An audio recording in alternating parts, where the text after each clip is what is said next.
My name is Mark. I'm 34, and I never wanted to be a pioneer. I just wanted to fix the fridge. By trade, I'm a radio physics engineer, but life had a weird way of stuffing me into a suburban garage repairing household appliances.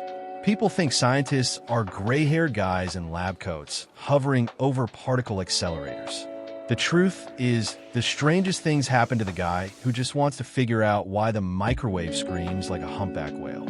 My story started 3 months ago with an old Soviet-era ZL refrigerator that started picking up AM radio. No, I'm not joking. The compressor hummed in sync with the station's call sign, and from inside the freezer you could hear a muffled announcer reading out milk production statistics from the 1980s. I checked the grounding, shielded the compressor, even called an electrician buddy.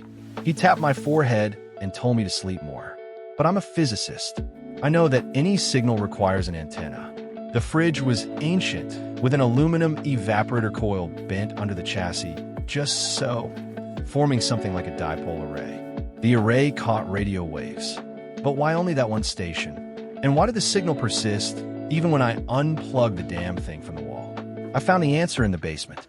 When I dragged the fridge aside, I discovered a strange indentation in the concrete under the linoleum. A perfect circle, as if someone had pressed a giant seal into the floor. Exactly 33 centimeters across. In the center of the depression was a tiny hole no wider than a pencil. Cold air seeped out of it. And sound. I put my ear to the concrete and clearly heard a piano. Someone was practicing scales. Upstairs in my living room, it was silent. My wife was watching TV, my son doing homework. But in this hole in my basement floor, a piano played. I'm a physicist. Curiosity outran fear. I grabbed my old oscilloscope, attached a piezo sensor I normally use to find pipe leaks, and pressed it to the hole. The screen lit up. This was a radio. Radio waves have a carrier frequency modulation. This was a raw audio spectrum, but stretched across the timeline, as if the pianist was playing 10 times too slowly. I recorded it onto my laptop and sped it up tenfold. From the speakers came a simple melody. Chopsticks, but at the end, a child's voice said in perfect Russian, "Mama, why is the man in the floor looking at us?" I didn't sleep that night. I sat in the basement with a soldering iron, a heap of microchips, and a feverish idea. If sound could leak through a microscopic crack between worlds, I could build a feedback loop. Amplify the signal, send it back, and see what looked back. Like an old radio's regeneration knob. Turn it up, and a faint signal becomes a deafening howl. By morning, the device was ready. An ugly plywood box stuffed with vacuum tubes. Transistors kept frying from the interference, and a copper wire antenna. I called it the Heisenberg Resonator, mostly because I was half convinced I was about to break reality. I put on headphones, lowered the probe into the hole, and switched on the power. At first, just noise. Then the noise structured itself. I heard breathing, a heartbeat, footsteps on a wooden floor directly below me, even though beneath the basement was only dirt and foundation. I carefully turned the frequency knob. The footsteps stopped. A voice, female low, with a rasp, spoke right in my left ear. "Don't do this." I yanked my hand back as if burned. The headphones slipped off and dangled from the cord. Silence filled the basement, broken only by my own hammering heart. It took me 10 minutes to muster the courage to put the headphones back on. This time, I heard music, Mozart's Requiem. An orchestra was playing, but the sound was flat, two-dimensional, like it was coming through a wall.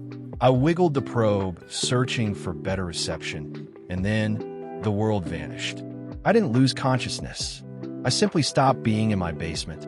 For a moment, I stood in a concert hall full of people in old-fashioned clothing. It smelled of wax, perfume, and sweat. The conductor raised his baton, and I felt the air vibrate. Then a woman in the front row turned her head and looked directly at me.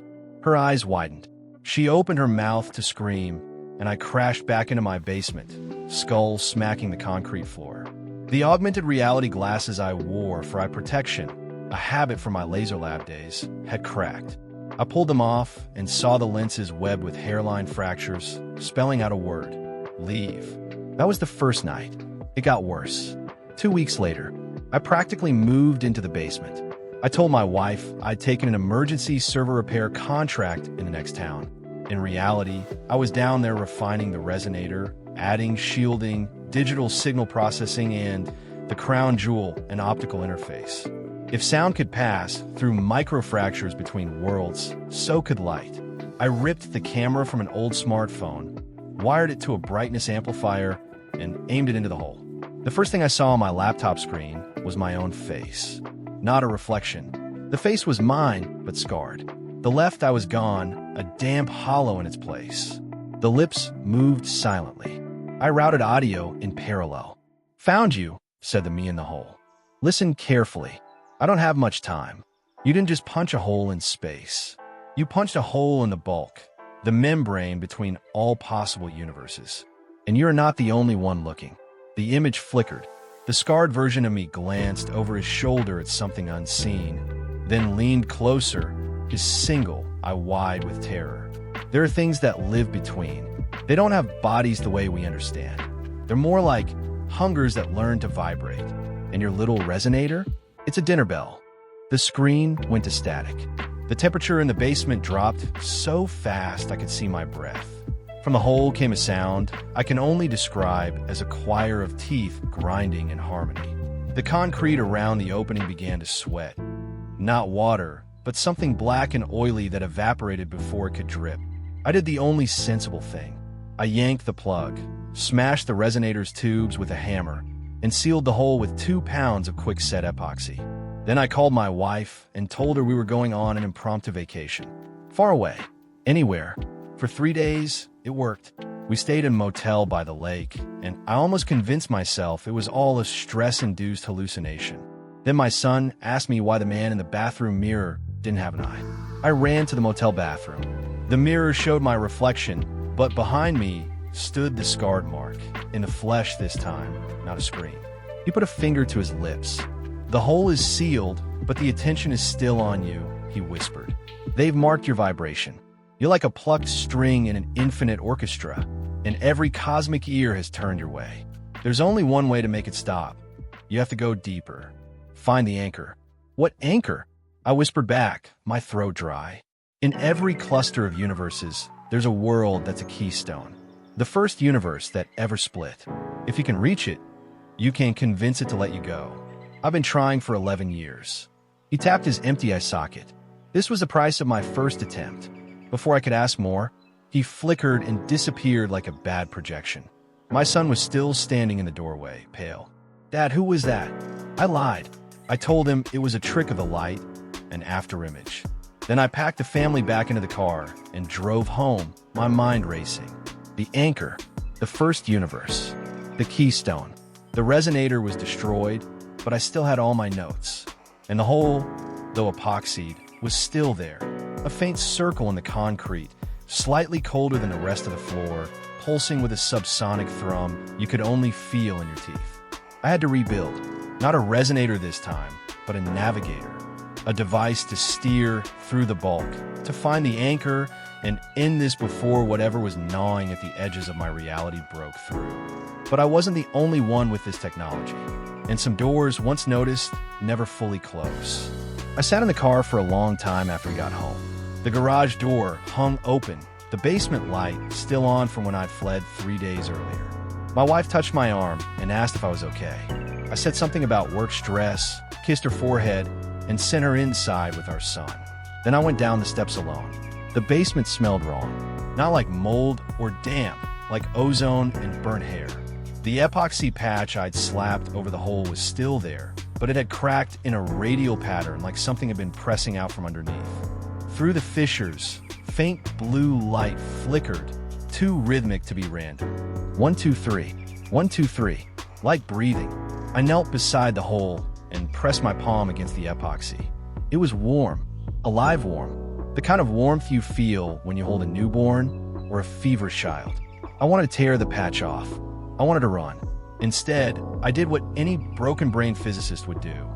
I opened my notebook and started redesigning the resonator from memory.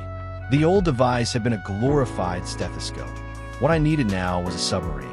Something that could navigate the bulk, the higher dimensional space between universes, without attracting whatever lurked there. The scar version of me had called my original machine a dinner bell. So the new one had to be silent. Passive. A ghost slipping through walls instead of a sledgehammer. I called it the Dirac needle. The theory was insane, but the math worked.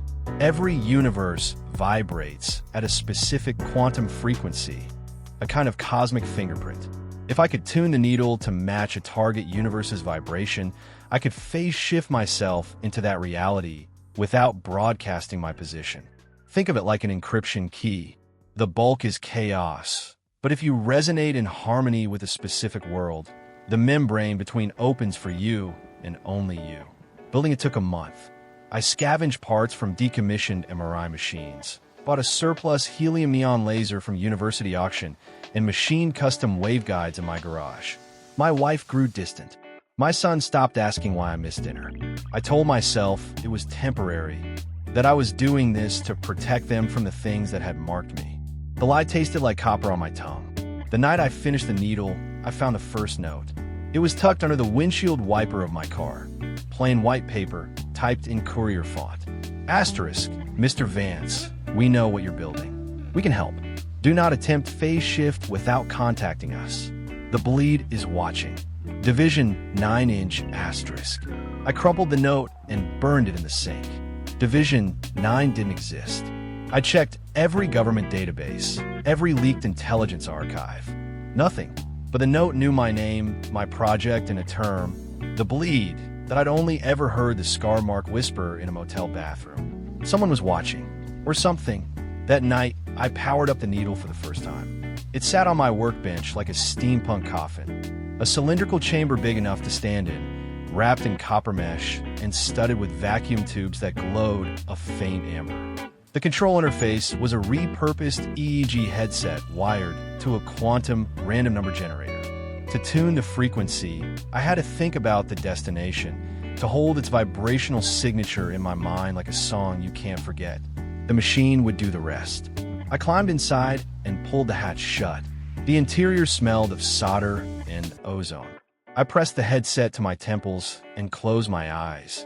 At first, nothing. Then a vertigo so intense, I felt my stomach invert. The world became a smear of light and sound, like falling through radio static. I saw brief flashes of other places, a forest of glass trees, an ocean of mercury under twin suns, a city where the buildings were alive and breathing. And then I felt it, a presence, vast and cold and terribly curious. It noticed me, the bleed. I snapped back into my body so violently that I bit my tongue. Blood pooled in my mouth.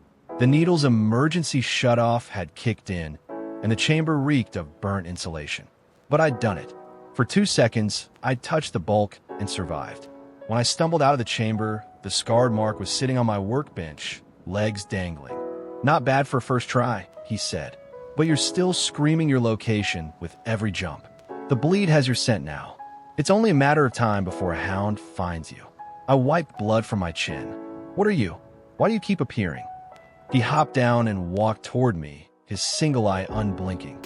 I'm from a timeline where you didn't seal the hole in time, where the bleed poured through and took everything. Your wife, your son, your world. I'm what's left after 11 years of running and fighting and making deals with things that don't have mouths. He tapped the hollow socket. I gave my eye to a creature called the cartographer. In exchange, it showed me the path to the anchor. But I couldn't walk it alone. You're my second chance. Our second chance. Why should I trust you? Because the Division 9 note you burned? They're not human. Not anymore. They're survivors from other collapses who've set up camp in a dead universe. They'll offer you sanctuary, but their sanctuary is a cage. They think the anchor is a myth. They've given up. I haven't.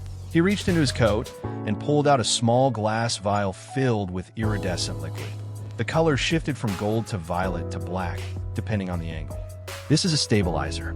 It'll mask your vibrational signature for a few hours at a time. You'll need it to jump again without summoning a hound.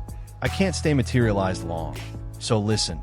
Your first target is a universe called Axis 12. It's a dead-end world where the anchor's resonance was last recorded. Find a woman named Clara Vance. She's not our wife. She's something else. She'll teach you how to navigate the deeper layers. Don't go to Division 9. Don't trust anyone who doesn't carry a scar. He pressed the vial into my hand. His fingers were ice cold and slightly transparent. One more thing, he said as he began to fade. Don't look at the sky in axis 12. Not once. Not even to check the weather. Why not? But he was gone, and the basement was silent except for the hum of the needle. 2 days later, I used the stabilizer. The liquid had no taste. It was like drinking cold light. For the next 6 hours, I felt wrapped, cocooned in a layer of static that made my skin tingle. The needle hummed contentedly, no longer sparking with interference. I calibrated it to the frequency scar Mark had scrawled on a scrap of paper tucked inside the vial. 12.7 hertz, the Schumann resonance of a dead planet. I didn't tell my family I was going. I left a note on the kitchen table. Emergency repair job. Back by morning. Love you. Another lie. I'd stacked so many by now, they were starting to feel like truth. I climbed into the needle, secured the headset, and focused on the number, 12.7 hertz. The world folded. The transition was smoother this time. The vertigo was still there, but muted like descending in an airplane. I felt myself passing through layers, membranes thin as soap bubbles, each one resisting for a heartbeat before popping. Colors I have no words for spiraled past my closed eyelids. I heard distant singing, a lullaby in a language that made my teeth ache. And then solid ground. I opened my eyes. I was standing in the ruins of a city. Not my city. The skyline was wrong. The architecture too organic, too curved, as if the buildings had been grown rather than built. The sky was a bruised purple, and I remembered Scarmark's warning. Don't look at the sky. I snapped my gaze down to the rubble-strewn street. Too late. I'd already glimpsed it. There were things in the clouds. Massive, slow-moving silhouettes that were not aircraft. They had too many limbs, or fins, or something in between. One of them shifted, and I felt it focus on me. A pressure like a migraine blooming behind my eyes. I ducked into the nearest structure and pressed my back against a wall, breathing hard. The stabilizer was supposed to mask me. Either it was failing, or the things in the sky were not hounds. Something else.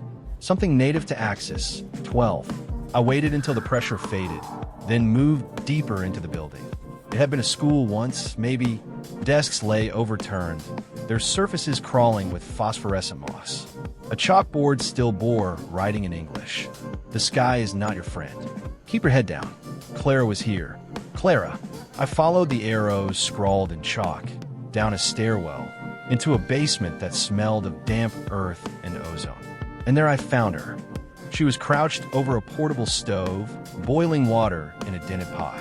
Her hair was cropped short, gray-streaked, and a jagged scar ran from her temple to her jawline. Not an old wound, but something fresh, sealed with what looked like liquid glass. She didn't look up when I entered. "You the new Mark?" she said. Her voice was flat, almost bored. "Let me guess. Scarmark sent you. Told you I'd teach you how to reach the anchor." "Yes." She finally looked at me, and her eyes were the color of old ice. "He sent a version of you every few years. None of them make it. Most get eaten by the bleed. One got possessed by a hound and tore his own throat out right there." She pointed to a dark stain on the floor. "What makes you different?" I had no answer. I just stood there, smelling the boiled water and the alien moss, feeling the weight of the sky pressing down through layers of concrete. Clara watched me for a long moment, then shrugged. "Fine, I'll teach you. But first, you have to survive the night. Axis 12 isn't empty. The things that live here come out when the purple goes black, and they like fresh vibration." She tossed me a metallic blanket that shimmered like oil on water. "Wrap yourself in this. It scrambles your resonance. And don't make a sound. They navigate by echo." That night, huddled in the dark with Clara, I learned my first lesson about the multiverse. It was not a place of wonder. It was a graveyard. A billion dead worlds, some still warm, others colder than the void between stars. And everything, every universe that had ever existed, was connected by the bulk. And the bulk was hungry. Sometime before dawn, I heard them, the things from the sky. They didn't walk so much as ooze, their bodies making wet, sucking sound against the pavement. They passed right over our shelter, and I felt my resonance blanket grow warm, then hot, then searing. I bit my lip to keep from screaming.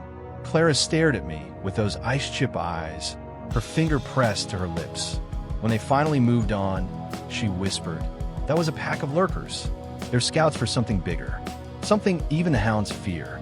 If it notices you, not even the anchor can save you." I wanted to ask what that something was, but the look on her face told me I didn't want to know. The metallic blanket saved my life, but it didn't save my nerves.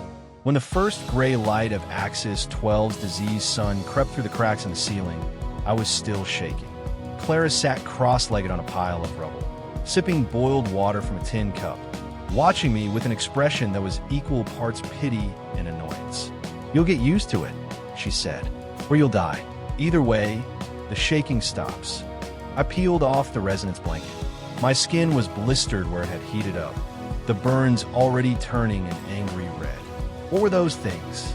Lurkers, you call them. Lurkers are the dogs, Clara said. Big, slow, stupid.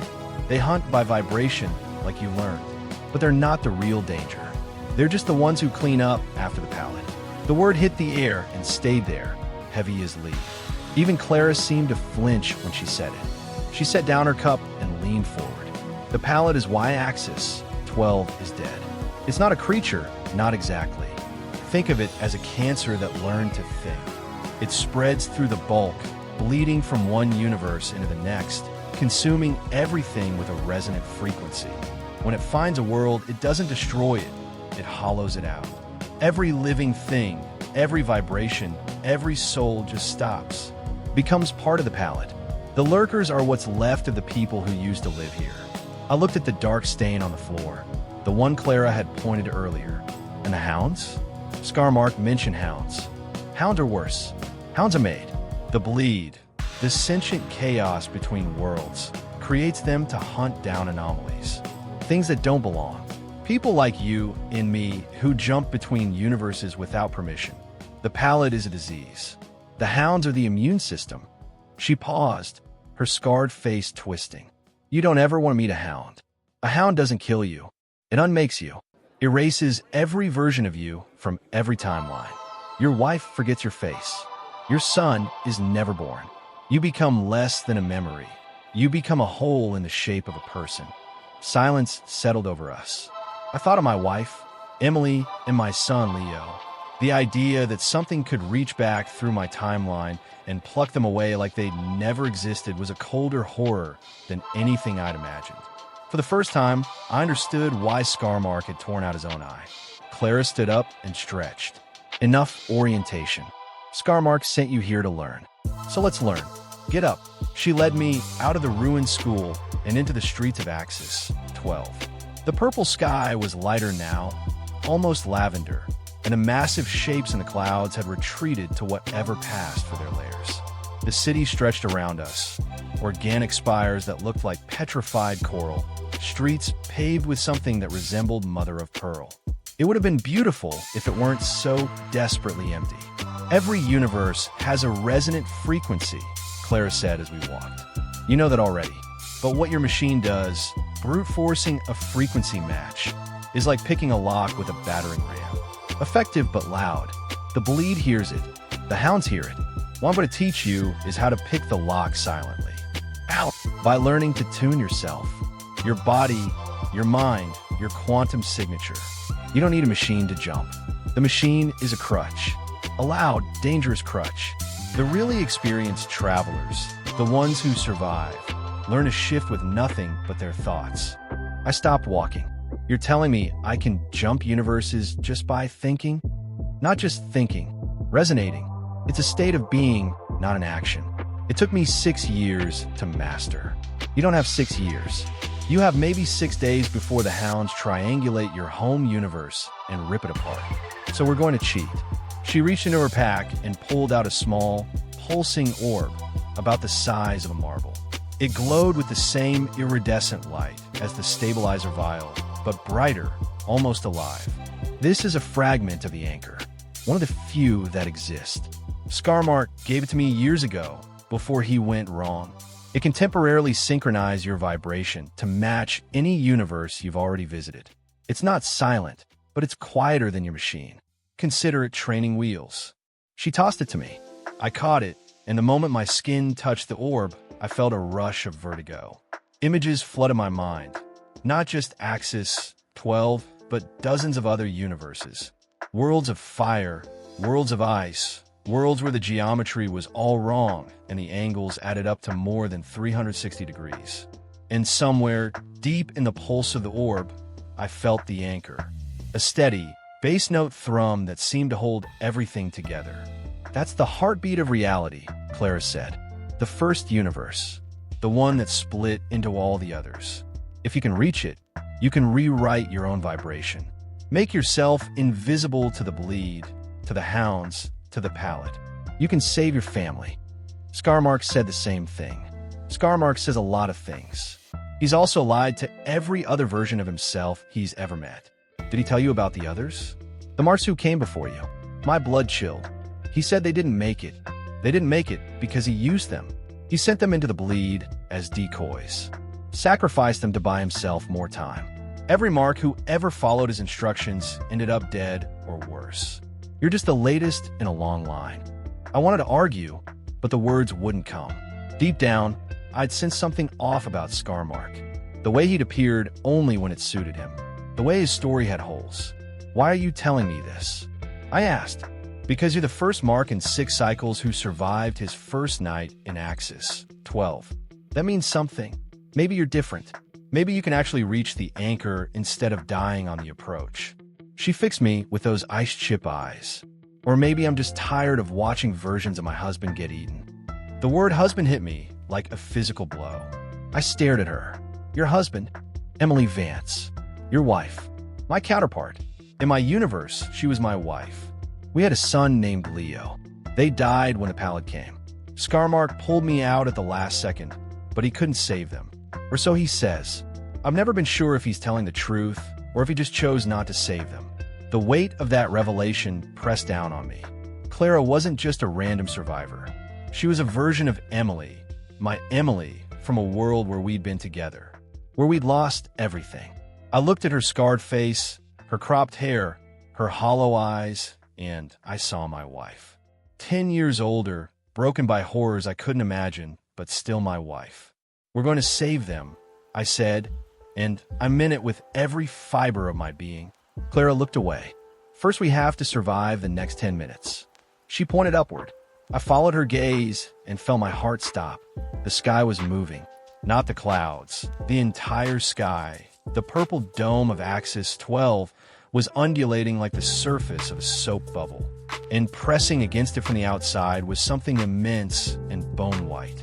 It had no distinct shape, just vast, pallid flesh that seemed to be trying to push through the membrane of reality itself.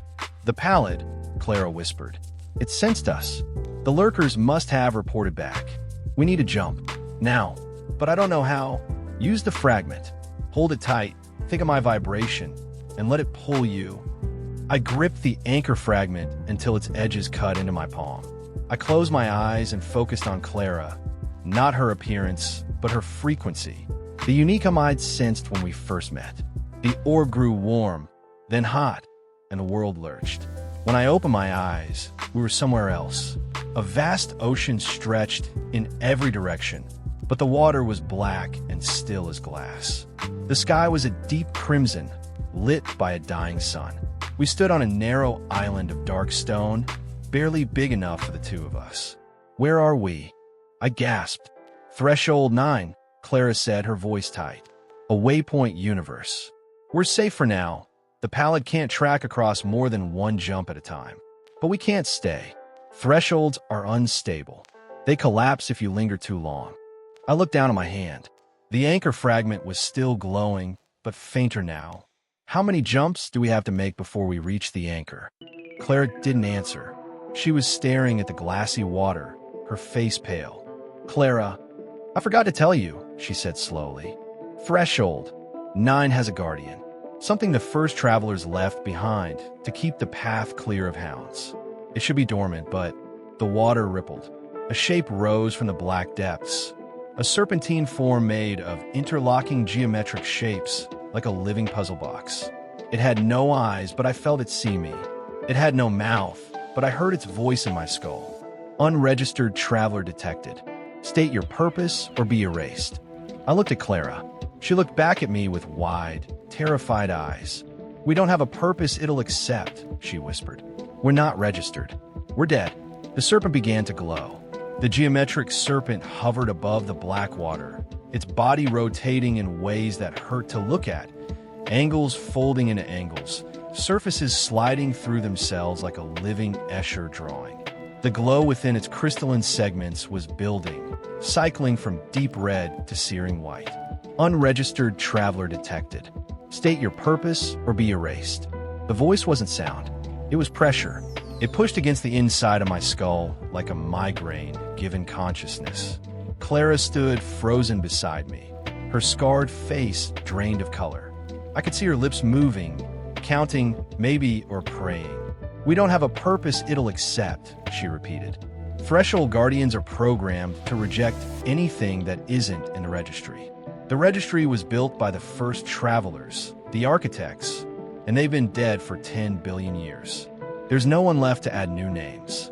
Then how did Scarmark get through? I hissed. He didn't. He never made it this far. He always turned back at Axis 12. I'm the only one who's ever jumped to a threshold, and that was years ago with a different fragment. The Guardian was dormant then. Something woke it up. The serpent's light was blinding now. I could feel heat radiating from its crystalline body, and the black water around our tiny island began to boil. I gripped the anchor fragment in my bleeding hand and tried to think. There had to be a way out. There was always a way out. 5 seconds until erasure, the Guardian announced. Can we jump again? I shouted at Clara. Not without a destination locked. The fragment needs time to recalibrate. For seconds. What about the bleed? Can we jump into the bleed? Clara grabbed my arm, her fingernails digging in hard enough to draw blood. That's suicide. Without a destination, you just dissolve.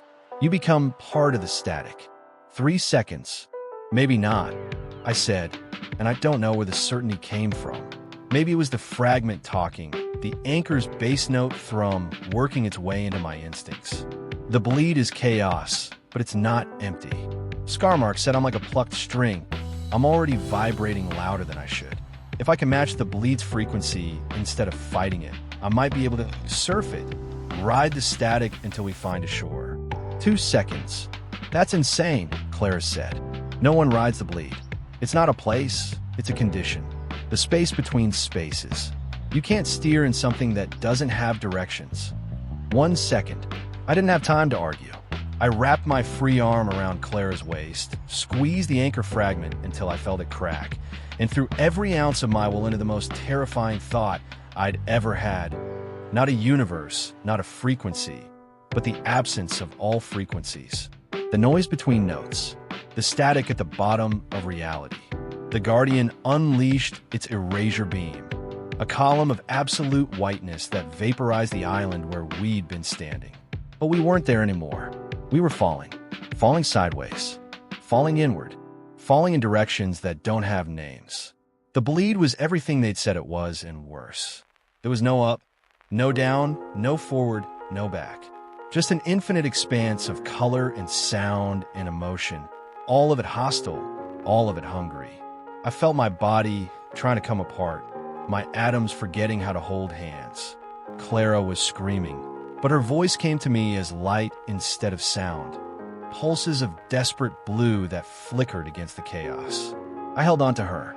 I held onto the fragment, and I held onto the one thought that had gotten me this far. Emily, Leo, home. The bleed responded.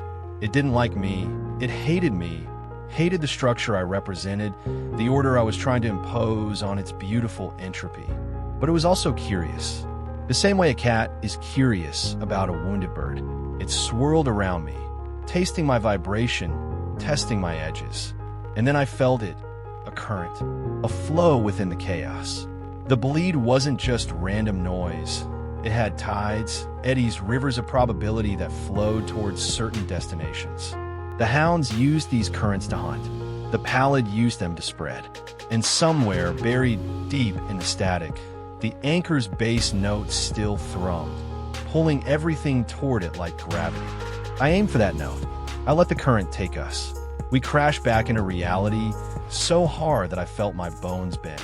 I landed on something soft and wet, moss, maybe, or mud, and Clara landed on top of me, driving the breath from my lungs.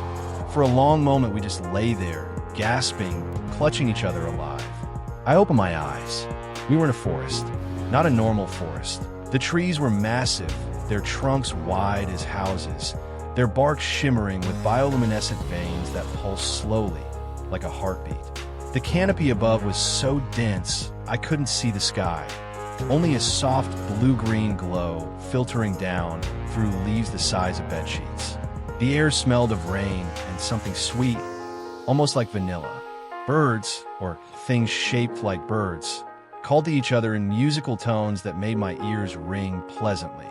Clara rolled off me and sat up, her eyes wide. Where are we? I don't know, I admitted. The bleed, it had currents. I followed one, and it led here. She turned to stare at me. You followed a current? In the bleed? That's not possible. The bleed doesn't have structure. That's the whole point of the bleed. Maybe not for me, I said. I opened my hand and looked at the anchor fragment. It had cracked, a thin fissure running down its center, leaking faint golden light. The fragment. It's connected to the anchor. I think it gave me a compass, a way to feel the anchors pull even in the chaos. Claire's expression was unreadable. Part awe, part fear, part something that looked almost like jealousy. You're resonant, she said quietly. What does that mean? It means you're one of the rare ones.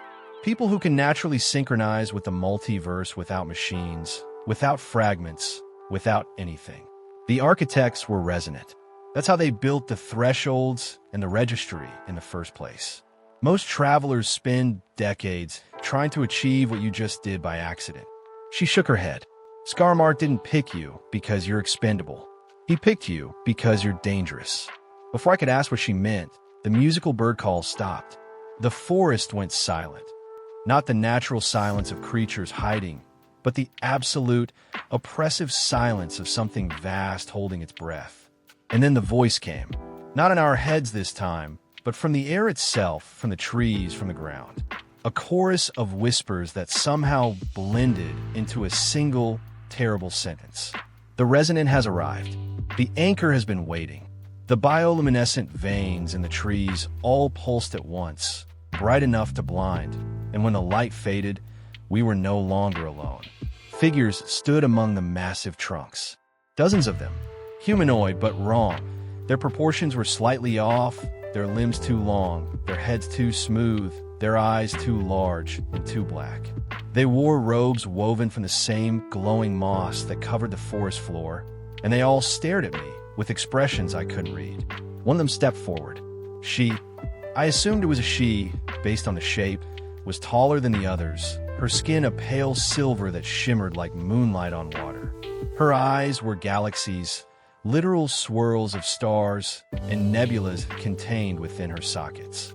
I am Aeon, she said, and her voice was the chorus we'd heard before. Keeper of the Verdant Threshold, last living student of the architects.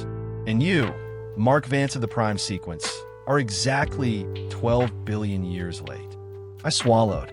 Late for what? The appointment you made before the first universe split. The appointment every resonant has kept since the beginning of time. She tilted her head, and the galaxies in her eyes spun faster. You are here to be tested. If you pass, the path to the anchor will open. If you fail, she didn't need to finish. The silence of the forest told me everything. The Verdant Threshold was not like the other waypoints. Clara explained as we followed Aeon through the forest that the thresholds were layered, each one closer to the anchor, each one harder to access, each one guarded by a different entity. The geometric serpent of Threshold 9 was an automated defense system, a machine left behind by the architects. Aeon was something else entirely. She's a remnant, Clara whispered as we walked. A living being who chose to stay behind and guard the path. The architects created the remnants as the final line of defense. They don't just test your power, they test your worthiness, your reasons for seeking the anchor. We were led to a clearing at the heart of the forest.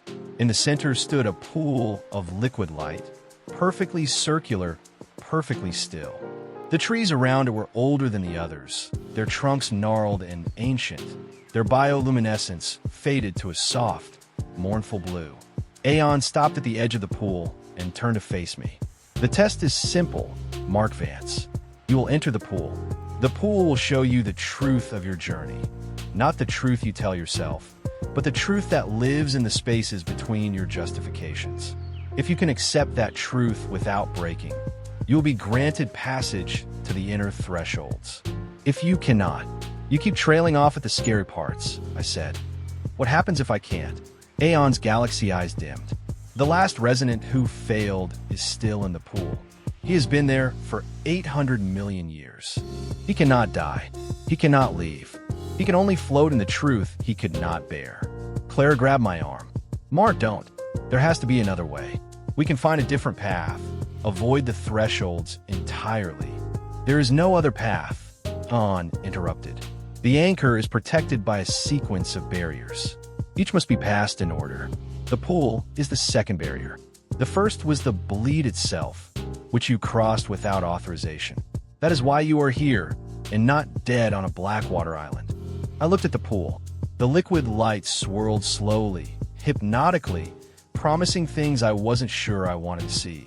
What truth? I asked. What truth could break someone for 800 million years? Aeon's answer was soft, almost kind. The truth of why you really want to reach the anchor. Not to save your family. Not to stop the bleed. Not to undo the damage you've caused. Those are your reasons, yes, but they're the surface. Beneath them is a deeper current. A truer one. Every resonant has it. Few can face it. I thought of Emily. Of Leo. Of the note I'd left on the kitchen table. Another lie in a long chain of lies. I thought of the basement hole and the dinner bell I'd built and the things I'd summoned with my curiosity. And I thought of Scarmark, the version of me who'd lost everything and turned into a manipulator, a user, a sacrificer of other selves. Was that the truth? Was I already becoming him? Okay, I said, I'll do it. Clara started to protest, but I held up a hand. You said it yourself. I'm resonant. Whatever that means, it's the only advantage we have. If I don't take this test, we're stuck. The hounds find my universe. The Pallid spreads. Everyone I love dies. I don't have the luxury of fear anymore. I stepped toward the pool. The liquid light rippled at my approach, and I saw shapes moving beneath its surface. Memories, maybe, or possibilities. One more thing, Aeon said. The pool does not lie, but it does not explain either. What you see will be fragmented, symbolic. You will need to interpret it. And interpretation is where most resonants fail. I didn't answer. I just took a deep breath, closed my eyes, and stepped into the pool. The light swallowed me whole. I was standing in my basement. The hole in the floor was open, not sealed with epoxy, and the resonator was intact, humming its dangerous hum. But I wasn't alone. Emily was there. Leo was there. They were tied to chairs, their mouths gagged, their eyes wide with terror. And I was the one holding the knife. I tried to move, to drop the blade, to scream that this wasn't real, but my body wasn't under my control. I was a passenger, watching as this other Mark, this truer Mark, turned to face the hole and spoke words I didn't recognize but somehow understood. I offer these too. Take them. Let me through. The hole pulsed. Something reached out, pale, formless, hungry. It wrapped itself around Emily, around Leo, and I just stood there, watching, waiting for the thing to finish so the path would open. No, this wasn't true. This wasn't me. I would never. The scene shifted. I was in the motel bathroom, the one from 3 days after I'd first sealed the hole. Scarmark was there, but he wasn't scarred. He was whole. He was me, and I was him. And we were looking at each other in the mirror, and one of us said, they were never the reason. The family was the excuse. The real reason was always the door itself. You wanted to open it. You wanted to see what was on the other side. You still want to. Even now, with everything you've lost, everything you're about to lose, the wanting hasn't stopped. Has it? I wanted to deny it, but the pool wouldn't let me. Scene after scene, truth after truth. Every selfish thought I'd ever had, Every moment, I'd chosen my obsession over my family. Every lie I'd told myself about why I was really doing this. The pool showed me all of it, and it asked no questions. It just waited. And somewhere, in the deepest part of the vision, I saw the anchor. Not as a place, but as a choice. A choice I would have to make at the end of everything between the door and the people I loved. And the pool showed me what I would choose if I didn't change. I would choose the door. The vision released me. I gasped, choked, flailed, and hands pulled me from the pool. Clara. She dragged me onto the mossy bank and held me as I shook and wept and tried to remember how to breathe. What did you see? She asked. I couldn't answer. Not yet. Maybe not ever. Aeon stood over us, her galaxy eyes unreadable. He saw the truth, she said, and he did not break. That is enough. The path to the inner thresholds is open. She gestured, and a section of the forest simply folded away, revealing a path I hadn't seen before. A road made of starlight, stretching upward into nothingness. Follow the Resonant Road, Aeon said. It will take you to the third threshold. But be warned, the barriers only grow harder. The pool tested your past. The next will test your present. And the final barrier will test your future. I got on my feet, still trembling. Clara kept a hand on my shoulder, steadying me. We're close. I managed. I can feel it. The anchor's pull is stronger. It always is, Aeon said. That is why so few reach it. The closer you get, the more you want it, and the more the multiverse wants you to fail.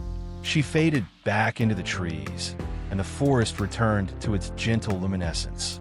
Clara and I stood alone at the edge of the starlit road. You saw something bad in there, she said. Something about yourself. I saw that I might not be the hero of this story, I admitted. I might be the villain. Clara was quiet for a moment. Then, my Mark, the one from my universe, he wasn't a villain. He was just a man who made a choice. A terrible, selfish choice that cost us everything. But he wasn't a monster. He was scared. And you're scared too. The difference is, you're still choosing. You haven't made the unforgivable decision yet. Yet, I echoed. Yet she agreed. Let's make sure you never do. We stepped onto the Resonant Road together, and the forest dissolved behind us, replaced by an infinity of stars. The Resonant Road was not a road in any sense I understood. It was a ribbon of compressed starlight, wide enough for two to walk abreast, suspended in a void that was neither space nor the bleed, but something in between. There were no stars ahead, no galaxies, no landmarks. Only the road stretching forward into infinite darkness, and behind us, the already vanished glow of the Verdant Threshold. We walked for what felt like hours. My legs didn't tire, and I realized with a chill that they couldn't. This place didn't allow fatigue or hunger or thirst. It was a transit realm, a corridor where biological needs were paused. The architects had designed it for efficiency, not comfort. Clara walked beside me in silence. The scar on her face caught the road's faint light, making it shimmer like the liquid glass that sealed it. I kept glancing at her profile, searching for traces of my Emily. They were there, the curve of her jaw, the way her eyebrows knitted when she was thinking, but worn down by years of survival. I wondered if Emily would look like this after a decade of running from cosmic horrors. I prayed she'd never have to. Stop staring, Clara said without turning her head. Sorry, I was just comparing me to your wife. I know, every Mark does it. Her voice was flat, but I caught a tremor underneath. I'm not her. I stopped being her the day the Pallid took my world. The woman you're trying to save still exists. Focus on that. I looked ahead. The road shimmered, and I saw something in the distance, a structure. At first, it was just a speck, but as we walked, it grew larger, resolving into an archway made of the same crystalline material as the threshold, Nine Serpent. It spanned the entire width of the road, and beyond it the starlight seemed to bend and warp. The third threshold, Clara said. I've heard rumors. Never thought I'd see it. What's the test this time? Aeon said it would test my present, my current self. The pool tested my past, my motives and lies. This one, I trailed off, feeling the anchor fragment pulse in my pocket. This one wants to see who I am right now. Not my memories, not my potential, My present choices. The archway loomed closer. It was inscribed with symbols that hurt to look at, not because they were bright, but because they seemed to be in constant motion, rewriting themselves as I tried to focus. Clara slowed her pace. "I can't go with you through this one," she said quietly. "What? Why not?" "Because the thresholds are keyed to the resonant. I'm a tag-along, a stowaway. The first two let me through because I was attached to you. But the deeper barriers, they're personal. They'll reject me. Or worse, use me against you." I grabbed her arm. "I'm not leaving you here. What if something comes? What if the road collapses? Then I'll deal with it. I've survived this long." She pulled free and met my eyes. "You have to do this part alone. It's the only way. Trust me. I've read the fragments the architects left behind. The third threshold is a mirror. It doesn't just show you who you are, it forces you to choose who you are in real time. If I'm in there with you, the mirror will see two reflections and it will confuse them. We'll both fail." I wanted to argue, but I knew she was right. Every instinct I had screamed against leaving her, but the anchor's bass note thrum was so strong now, almost a voice urging me forward. "Wait for me," I said. "If I don't come back, you'll come back." She almost smiled. "You're too stubborn not to." I turned and walked through the archway. The world inverted. For a disorienting moment, I was everywhere and nowhere. I saw myself from 1,000 angles, standing, walking, hesitating. I saw my own face reflected in countless surfaces, mirrors, windows, pools of water, polished metal, the surface of an eye. And each reflection was slightly different. One showed me with gray hair, another with a missing hand, another with a cruel smile I didn't recognize. They were all me. They were all possible. A voice spoke, not aloud, but in the pulse of the fragment, in the vibration of the air. It was my own voice, but calmer, older, stripped of fear. "Welcome to the threshold of becoming. Here, your present is not fixed. It is a nexus of infinite branches. Every choice you make spins a new thread, but only one thread leads to the anchor. Choose wisely, and the path remains. Choose poorly, and you will walk one of the other threads forever. A life you might have lived, but not the one that reaches the end." The mirrors flickered and shifted, and I found myself standing in a corridor lined with doors. Each door was a version of my life. Through one, I saw myself in a university lab, accepting a teaching position, growing old in comfortable obscurity. Through another, I saw myself divorced, alone, drowning in a bottle. Through a third, I saw myself as Scarmark. I'm missing, face cruel, pulling the strings of another version of myself. The voice spoke again. "These are your present possibilities, but one is the path you are currently walking. Find it, and you may continue. Fail, and you will become the version you choose by mistake." I walked down the corridor, peering through door after door. Some were mundane, some were horrifying. In one, I was on my knees before the Pallid, offering my world in exchange for power. In another, I was holding Leo's hand at his graduation, Emily beside me, the basement hole long since sealed and forgotten. That one made my chest ache. The temptation to step through, to abandon the journey and just have that life, was overwhelming. But something held me back. The fragment pulsed, and I remembered Clara's words, "You're still choosing. The difference is you haven't made the unforgivable decision yet." That life, the happy one, was a choice I hadn't made. It was a thread I'd cut the moment I built the resonator. To take it now would be a lie. A beautiful, comforting lie, but a lie. I kept walking.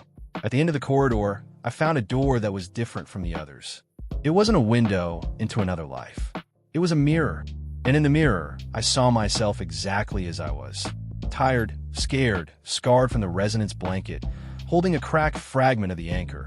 A man who had lied to his wife and risked his soul for a truth he still didn't fully understand. But there was something else in the reflection, a glow behind my eyes. The resonance. "This is you," the voice said. "This is the path. But to continue, you must accept it. Not the idea of it, the reality. You are resonant. You are a danger to everyone you love. You will always hear the multiverse calling. You will never be satisfied with a single life. Knowing this, do you still choose to walk forward?" The question hit me harder than any physical blow. because it was the same truth the pool had shown me. I was not a hero trying to fix a mistake. I was a man who had opened a door because he wanted to open it, and the wanting hadn't stopped. It would never stop. Even if I saved Emily and Leo, even if I sealed the hole and destroyed the resonator and lived a quiet life, part of me would always be listening for the next vibration. I was not normal. I was not safe. I was a resonant, a rare and terrible thing, and everyone I touched would be touched by the multiverse too. But I could still choose what to do with that nature. I could be like Scarmark, who used other versions of himself as decoys. Or I could be something else, something that hadn't existed yet. I accept it, I said. I'm not a good man, but I'm not a finished one either. Let me keep walking. The mirror shattered. The corridor dissolved. And I was back on the Resonant Road, gasping on my hands and knees, the archway behind me dark and inert. Clara was kneeling beside me, her hand on my back. You made it. I felt the barrier release. What happened? What did you see? I sat up slowly. The road ahead was brighter now, the starlight more golden. Far, far in the distance, I could feel the anchors thrum like a second heartbeat. I saw who I really am, I said, and I didn't run. That was the test. Clara helped me to my feet. 2 barriers down. How many more? I don't know. Aeon mentioned a final barrier that tests the future, but I think there's at least one more before that. I touched the fragment in my pocket. It was warmer now, the crack sealed by whatever had happened in the threshold of becoming. We should keep moving. The road won't hold forever. We walked. The silence was different now, less oppressive, more expectant. The road beneath our feet vibrated with a low, almost musical hum. Clara hummed along without seeming to realize it. You hear that too? I asked. Hear what? The music. The road is singing. She stopped and listened. I don't hear anything, but I did. It was the anchor. I was certain now. The closer I got, the more it resonated with me. The more I could feel its presence not as a distant thrum, but as a living symphony. It was the original vibration, the first frequency, the note that had split into all the notes of all the universes. And it was calling me home. Not my home. It's home. The place where everything began. Hours passed. Maybe days. Time was strange on the road. But eventually, the golden light ahead coalesced into another structure. This one was not an archway, but a tower, impossibly tall, stretching up into the void until I couldn't see its top. It was made of the same crystalline substance as the serpent and the archway, but it was also covered in something organic. Vines, flowers, tendrils that glowed with a soft blue phosphorescence. It was beautiful and terrible, like a cathedral groan in a dream. The 4th threshold. I breathed. Clara stopped at the base of the tower and looked up. I can't sense anything beyond this one. It's like the road just ends here. Maybe it does. Maybe the 4th threshold is the last. Or maybe there's something inside that will make the first 3 look like practice. She turned to me, and I saw something I hadn't seen in her eyes before. Fear. Not the constant, background fear of survival, but a fresh, sharp terror. I lost my family to the multiverse. I lost my world. I've been running for 11 years because I thought the anchor could fix it. But what if the anchor doesn't fix anything? What if it just shows us the truth, like every other barrier?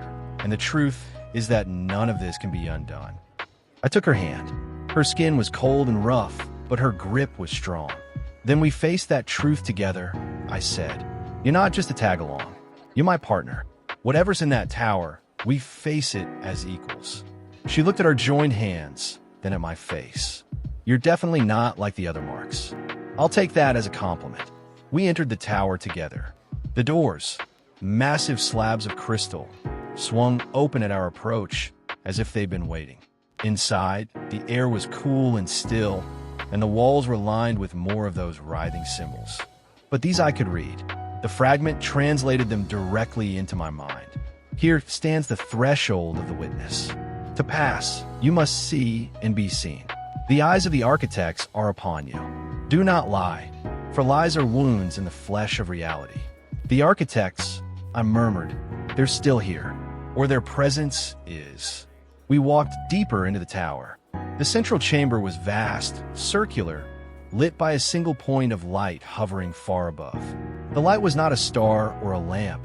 It was an eye. A colossal, unblinking eye that filled the top of the tower. Its iris a swirling mix of every color I'd ever seen and many I hadn't. The eye looked at me. I felt it in my bones. Mark Vance, it said, and this time the voice was not my own. It was ancient, layered, the voice of a billion beings speaking in harmony. You have passed the threshold of truth and the threshold of becoming. You have faced your past and your present. Now you must face what you will become, the future you are creating, the legacy you will leave. Images flooded the chamber, not mirrors this time, but living scenes playing out around us like holograms. I saw myself standing at the anchor, my hand on its core. I saw Clara beside me, her face alight with hope. And then the scene split, and I saw other versions where I failed, where I turned back, where I became Scarmark, where I let the Pallid in. Hundreds of futures, all branching from this moment. One of these futures is true. All of them are possible. Choose. I looked at Clara. She was staring at the images, her face pale. Mark, I see myself in some of them. Some of them I survive. Some of them, I won't let the bad ones happen. You can't promise that. You don't know which choice leads where. The eye pulsed. The future is not a single path. It is a river with many mouths. You cannot control the current, but you can choose your heading. What do you value most, Mark Vance? Power? Knowledge? Safety? Love? The answer will steer you. I thought of Emily, Leo, Clara, the basement hole, the things I'd set in motion. And I realized the test wasn't about predicting the future. It was about committing to a path, knowing that other paths would close forever. Every choice I made from here on would lock away possibilities. I couldn't save everyone. I couldn't become everything. I had to pick one future and fight for it with everything I had. I value them, I said. My family, the people I love. I want a future where they're safe, where the bleed is closed, where the multiverse stops leaking into places it doesn't belong. I don't want power. I don't want to be a god or an architect or a resonant legend. I just want to go home and fix what I broke. The eye was silent for a long moment. Then the images began to fade, one by one, until only a single future remained. In it, I was closing the basement hole. Not with epoxy, but with something else. Something that glowed like the fragment. Emily was behind me, her hand on my shoulder. Leo was in the doorway, watching. And Clara was there too, but older, at peace. The scar on her face was gone. She smiled at me, and the smile was genuine. You have chosen the hardest future, the eye said. The one that demands sacrifice, not conquest. The one that requires you to give up the very thing that drew you here. What thing? The door. The mystery. The multiverse. To seal the bleed, you must close every door, including the one inside you. You will never feel the resonance again. You will be ordinary, deaf to the music, alone in a single, quiet life. Is that truly what you want? The question hit me like a physical force. To never hear the anchor again. To never feel the vibration of infinite possibilities. To be just Mark, a repairman, a father, a husband, and nothing more. I thought of the me who had stared into the hole and felt wonder, not fear. The me who had built the resonator not just to fix a problem, but because the problem was fascinating. The me who had ridden the bleed and felt, for one terrifying moment, alive in a way nothing else had ever made me feel. The me would die. I would have to kill him. Yes, I said, and my voice cracked. That's what I want. The eye closed. The tower shook. And when the light returned, we were standing on the Resonant Road again, but it was different. Shorter. The road ended just a few hundred feet ahead, at a simple wooden door floating in the void. The anchor, Clara whispered. It's right there. We approached the door together. I reached for the handle, but before I could touch it, a voice spoke from behind us, familiar and venomous. Congratulations. You made it further than any other me. We spun around. Scarmark stood on the road, his single eye gleaming with malice. He wasn't flickering anymore. He was solid, real, and he was holding something, a device that crackled with the same energy as the geometric serpent. You didn't think I'd let you reach the anchor without me, did you? He grinned. I've been following you since the Verdant Threshold. Waiting, watching, and now you're gonna open that door for me. Because if you don't, I'll collapse this entire road and send us both into the bleed, without a current to ride this time. Clara stepped in front of me. You're a monster. I'm a survivor, Skarmar corrected. And survival means doing whatever it takes. You of all people should understand that, Clara. After all, I'm the one who pulled you out of your burning world. This is just the final payment. I looked at the device in his hand. It was a bomb, a resonance bomb, designed to destabilize the road's frequency. If he detonated it, we'd all be thrown into the bleed, unprotected. Even I wouldn't be able to navigate that chaos. Fine, I said. You can come. But the anchor decides who enters.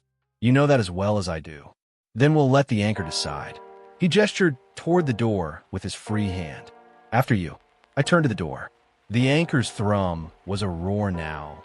A symphony of 1,000,000,000 notes, all resolving into a single, perfect chord. I placed my palm on the wood, and it swung open. Beyond it was light. Pure, warm, golden light. And in the center of the light, a shape, humanoid but vast. Waiting. We had reached the first universe. And the hardest part was still ahead. We stepped through the door into the first universe. And for a long moment, I forgot how to breathe. The anchor wasn't a place. It was a presence. The light I'd seen from outside wasn't illumination. It was a being, or the memory of a being, or something so far beyond both concepts that my mind kept sliding off it like water off oil. Imagine standing at the edge of every ocean that ever existed, feeling every wave crash against every shore simultaneously, and you'd be nowhere close. The anchor was old in a way that made the universe I called home feel like a sneeze. We stood on a plane of what looked like polished obsidian, stretching infinitely in every direction. The sky was the golden light itself, pulsing gently, like the heartbeat of a sleeping god. And in the center of it all, or perhaps the center was everywhere, the anchor waited. It had taken a form I could almost comprehend, a vast tree made of light and crystal, its roots plunging into the obsidian floor, its branches spreading into infinity. Each leaf was a universe. I could see them, tiny spirals of galaxies, swirling in miniature, born and dying in cycles too fast to track. The trunk pulsed with a bass note I'd been feeling since I first touched the fragment, and now it was so loud I could barely think. Clara stood frozen beside me, tears streaming down her scarred face. "It's real," she whispered. "After all these years, it's real." Behind us, Skarmark stepped through the door and sealed it with a gesture. The resonance bomb was still in his hand, his thumb hovering over the trigger. His single eye swept the chamber with something between reverence and hunger. "There it is," he breathed. "The anchor. Do you know what it actually is, Mark? Did the remnant tell you? Did Clara?" "I know it's the first universe," I said. "The one that split into all the others. That's like saying a nuclear bomb is a hot rock." He walked past us, toward the tree, his limp more pronounced now that he wasn't flickering. "The anchor is the recording device, the original template. Every universe that ever existed or will exist is just a copy, a variation on a theme. But the anchor remembers the master copy, the perfect version." He turned to face me, his grin sharp as broken glass. "Do you understand what that means? It can rewrite anything, fix any flaw, undo any mistake. It can bring back the dead." Clara made a sound, a choked gasp. "Leo," she said. "My Leo. And my Emily," Skarmark said. "My world. Everyone the Pallid took. Everyone the bleed has ever devoured. The anchor can restore them all, but it requires a key." He pointed the bomb at me. "A resonant. Someone who can attune to the anchor's frequency and speak the override command. I've been trying for 11 years, but I'm not resonant. Never was. That's why I needed you." "You could have just asked," I said. I did ask. The first few marks. None of them were resonant either. So I used them as bait for the hounds, bought myself time. Then you came along, and you were different. You felt it, didn't you? The pull? The music? That's the resonance. 1 in a trillion trillion. You're the key I've been waiting for." I looked at the tree. The anchor's pulse was so strong now, I could feel it in my teeth, my bones, my thoughts. It was speaking to me, not in words, but in pure meaning. I understood, suddenly and completely, what Scarmark wanted. He wanted me to interface with the anchor and issue a restoration command. Reset everything to the master template. All universes returned to their original state. Every flaw erased. Every divergence collapsed. Every death reversed. But there was a catch. There was always a catch. The restoration would wipe out everything that's happened since the split. I said, the knowledge flowing into me directly from the anchor. Trillions of lives. Countless civilizations. Every universe that ever branched off would be erased. Not destroyed, just never existed. The only reality left would be the first universe. The perfect one. Scarmark shrugged. And they'd never know. They'd never have existed to miss. But our families would be alive. Our worlds would be whole. You're talking about genocide on an infinite scale, Clara said, her voice shaking with rage. Every person in every universe gone. Just because you can't let go of your pain. Every person in every universe is already doomed. Scarmark roared, his composure cracking. The Pallid is spreading. The bleed is growing. Hounds are multiplying. I've seen it, Clara. I've traveled more worlds than you can imagine, and every single one is dying. The multiverse is sick. It's been sick since the architect vanished. This isn't genocide, it's chemotherapy. Burn out the disease and let one healthy universe survive. He turned to me, his single eye blazing. You saw the truth in the pool. You know you're not a hero. You know part of you wants this. Not for the noble reasons, but because it would mean you never made the mistake. You never opened the hole. You never endangered your family. This is your chance to undo it all, Mark. Every lie, every failure, every selfish choice. One command, and it's all fixed. The silence that followed was the heaviest thing I'd ever felt. Clara was staring at me, her eyes wide with fear, not of Scarmark, but of me, of what I might choose. Because he was right. Part of me did want it. The same part that had looked into the hole and felt wonder. The same part that had built the resonator knowing it was dangerous. The part that had always been restless, always searching, always choosing curiosity over safety. That part wanted to push the button and watch the multiverse fold back into perfection. But there was another part. The part that had held Leo on the night he was born and promised to protect him. The part that had fallen in love with Emily not because she was perfect, but because she was real. The part that had walked through 3 thresholds and faced my past, my present, and my future, and had chosen, over and over, to keep walking. I know what I am, I said quietly. I'm not a good man. I'm selfish and obsessive, and I'll always hear the music. But I'm not you. Scarmark's face twisted. What? I'm not going to kill infinite people to ease my own guilt. That's not redemption. That's just a bigger version of the same selfishness that built the resonator in the first place. I stepped toward him, away from Clara, drawing his attention. You've been running for 11 years, Mark. You've sacrificed versions of yourself, lied to everyone who trusted you. And for what? A chance to hit the undo button? There is no undo button. There's only what we do next. You self-righteous, he raised a bomb.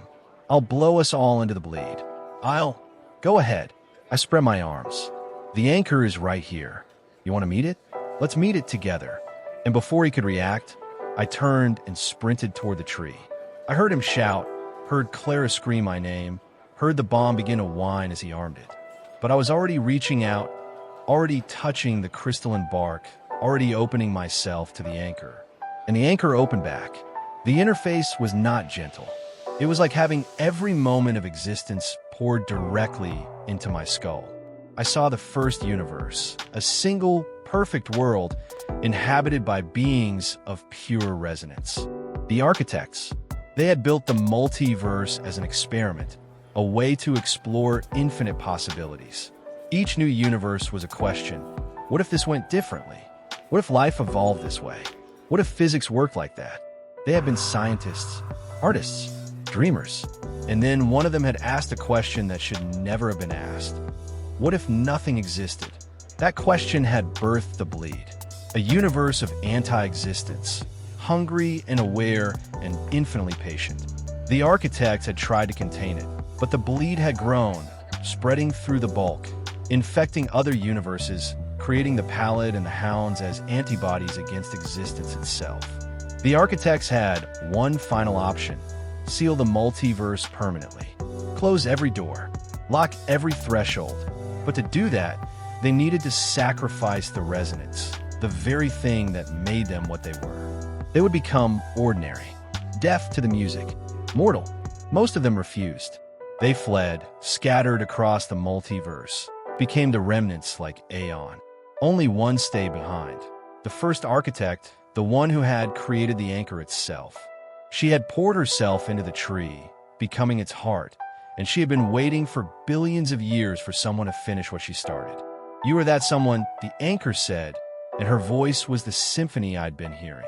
"You are resonant. You can seal the bleed. But the price is yourself, your gift, your connection to the multiverse. You will be ordinary, Mark Vance, forever. Is that acceptable?"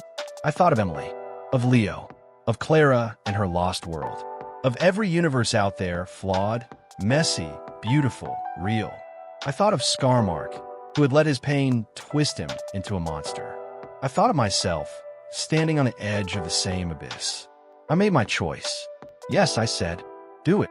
The bomb detonated. Or it tried to. Scarmark had triggered it, but the anchor was faster. The tree blazed with golden light, and I felt the resonance pouring out of me. Not gently, but like blood from a wound. Every note, every vibration, every thread connecting me to the multiverse was severed. It was the most painful thing I had ever experienced and the most peaceful. The bomb's energy was absorbed. Scarmark screamed, a raw, desperate sound, and I saw him begin to flicker. Without the resonance, without the bleed, without the fragments he'd used to sustain himself, he was unraveling. He was a ghost that had finally run out of time. "You could have chosen differently," I said to him as he faded. "You could have been more than your pain." His single eye met mine, and for a moment I saw the man he'd been before the hole, before the pallet, before everything. Scared, broken, human. "Tell Emily," he whispered, "that I'm sorry." And then he was gone. The light faded. The anchor's pulse slowed. Clara rushed to my side and caught me as I collapsed, my body feeling impossibly heavy, impossibly still. The music was gone. The multiverse was silent. For the first time in my life, I was truly alone in my own head. "It's done," Clara said, her voice thick with tears. "The tree, it's closing. The thresholds are collapsing. The bleed is sealing. You did it." I looked up at the anchor. The golden light was dimming, the crystalline branches folding inward like a flower at dusk. In the center of the trunk, I saw a face, ancient, serene, grateful. The first architect. She smiled at me, and then she was gone, and the tree was just a tree. "Let's go home," I whispered. The journey back was a blur. Without the resonance, I was blind to the currents of the bleed, but the anchor had given us one final gift, a direct path, a corridor of starlight that bypassed every threshold and guardian. Clara guided me through it, half carrying me as I stumbled, my body relearning how to exist without the music. We emerged in my basement. The hole in the floor was gone, sealed with the same crystalline material as the thresholds, smooth and warm and inert. The resonator was gone too, dissolved into component atoms. The only evidence anything had happened was a faint shimmer in the air and the anchor fragment in my pocket. Now, just a piece of dead glass. I stumbled upstairs. The kitchen light was on. Emily was at the table, her head in her hands, the note I'd left crumpled beside her. She looked up when I entered, and her face went through shock, relief, and fury in the span of heartbeat. 3 days, she said, her voice breaking. "You've been gone for 3 days. The police said, I thought you were." I didn't try to explain. Not then. I just crossed the room and held her, and after a moment she held me back, and we both cried. Clara stood in the doorway, watching. Emily noticed her and stiffened. "Who is this?" I looked at Clara. She looked back at me. There was a universe of complexity in that look, shared trauma, shared triumph, and the quiet understanding that we were from different worlds, literally and figuratively. A friend, I said. She helped me get home. Clara nodded slowly. I should go. There are other survivors out there. Other worlds that need help rebuilding. The bleed is sealed, but the damage it caused, that's going to take time to heal. You don't have to go, I said. Yes, I do. She almost smiled. I'm not your Emily, Mark. And you're not my Mark. We both have people we need to find. But thank you for everything. She walked out the front door, and when I followed a moment later, she was gone. I never saw her again, but sometimes I think I feel her presence, a faint echo, like a note that's been played and can't quite be unheard. That was 3 months ago. Emily and I are still working through things. She doesn't fully understand what happened, and I'm not sure I'll ever be able to explain it. But she knows I was lost and found my way back. She knows the hole is sealed. She knows I'm different now. Quieter, calmer, more present. Leo doesn't remember the man in the bathroom mirror. He's 7. 7-year-olds are resilient.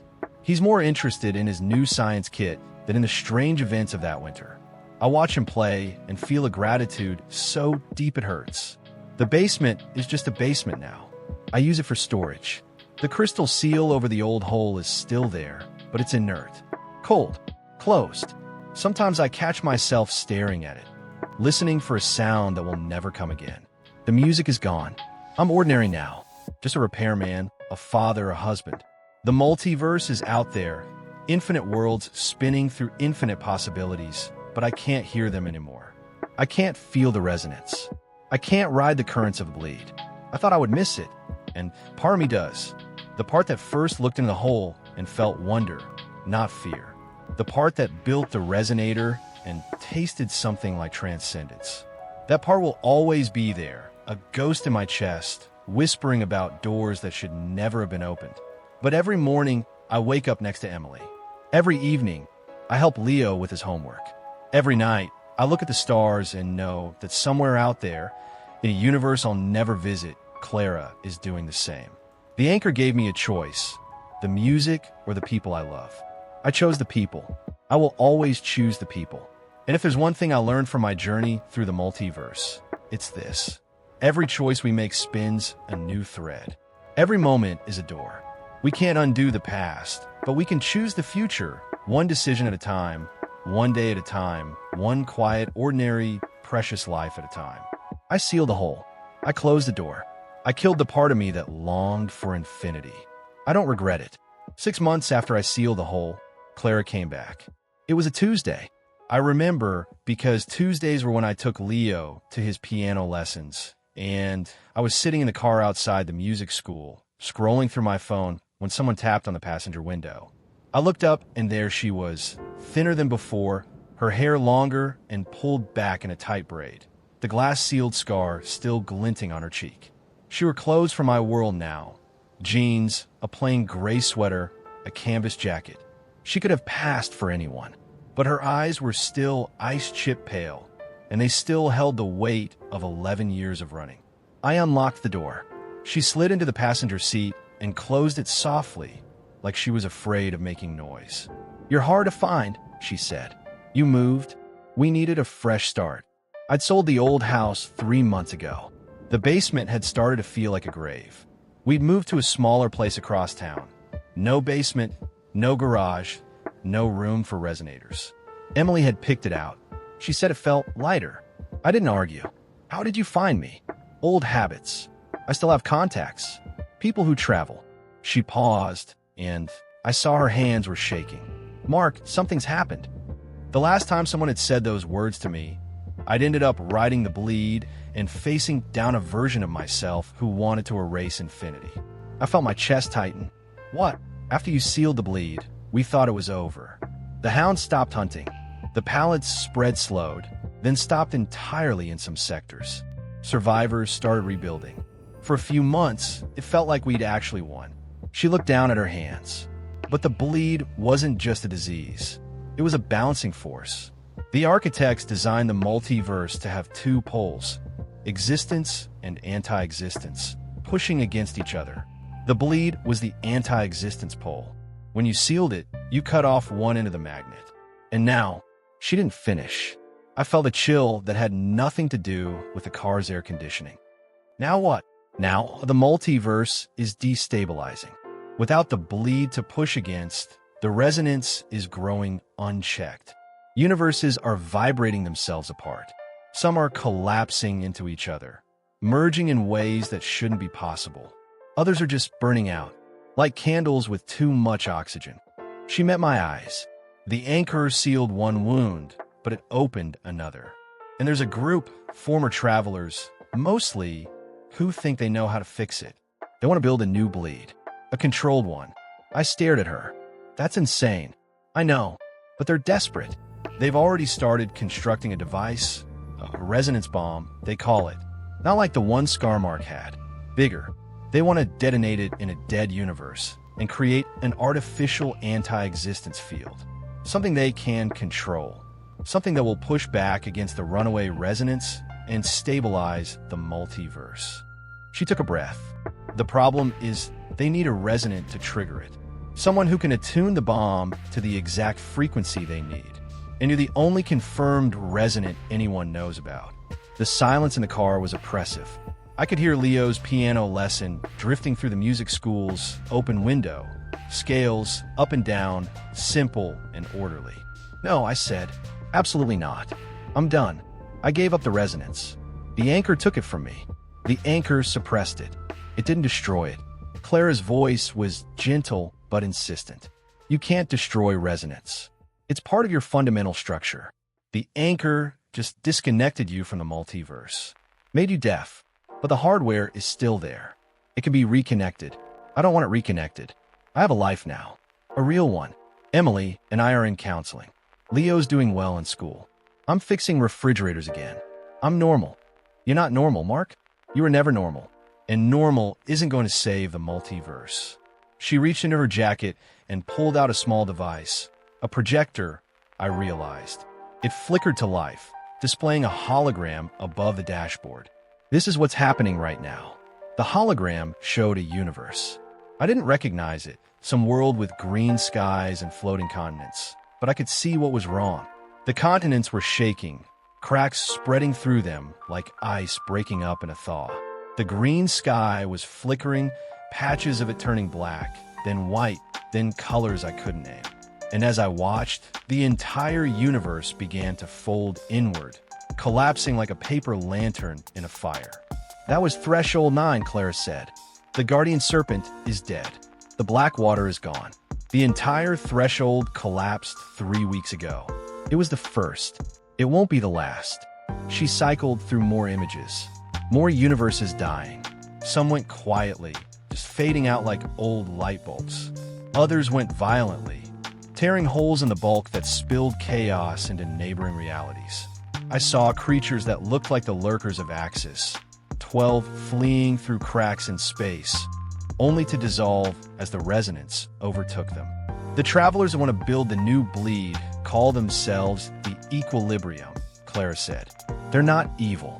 They're not like Scarmark. They're just people who've lost everything and are trying to save what's left. But their plan is reckless. A resonance bomb of that magnitude could backfire. It could create another uncontrolled bleed, or worse, it could attract the attention of whatever the architects were running from. My head snapped up. What do you mean? Whatever the architects were running from? Clara hesitated. The architects didn't just vanish. They fled. I learned that from Aeon before the Verdant Threshold collapsed. The bleed wasn't an accident. It was a weapon. Something else created it and sent it after the architects. Something from beyond the multiverse entirely. Aeon called them the Silence. She said they were older than the anchor, older than existence itself. And the architects' experiments with resonance woke them up. I felt a headache building behind my eyes. So let me get this straight. The architects created the multiverse. Their experiments attracted the Silence. The Silence created the bleed to destroy the architects. The architects fled and left the anchor behind. I sealed the bleed, which cut off the Silence's weapon. Now the Silence might be coming back to finish the job personally. And a group of desperate survivors wants to build a new bleed, which might just give the Silence a new weapon. Is that about right? More or less?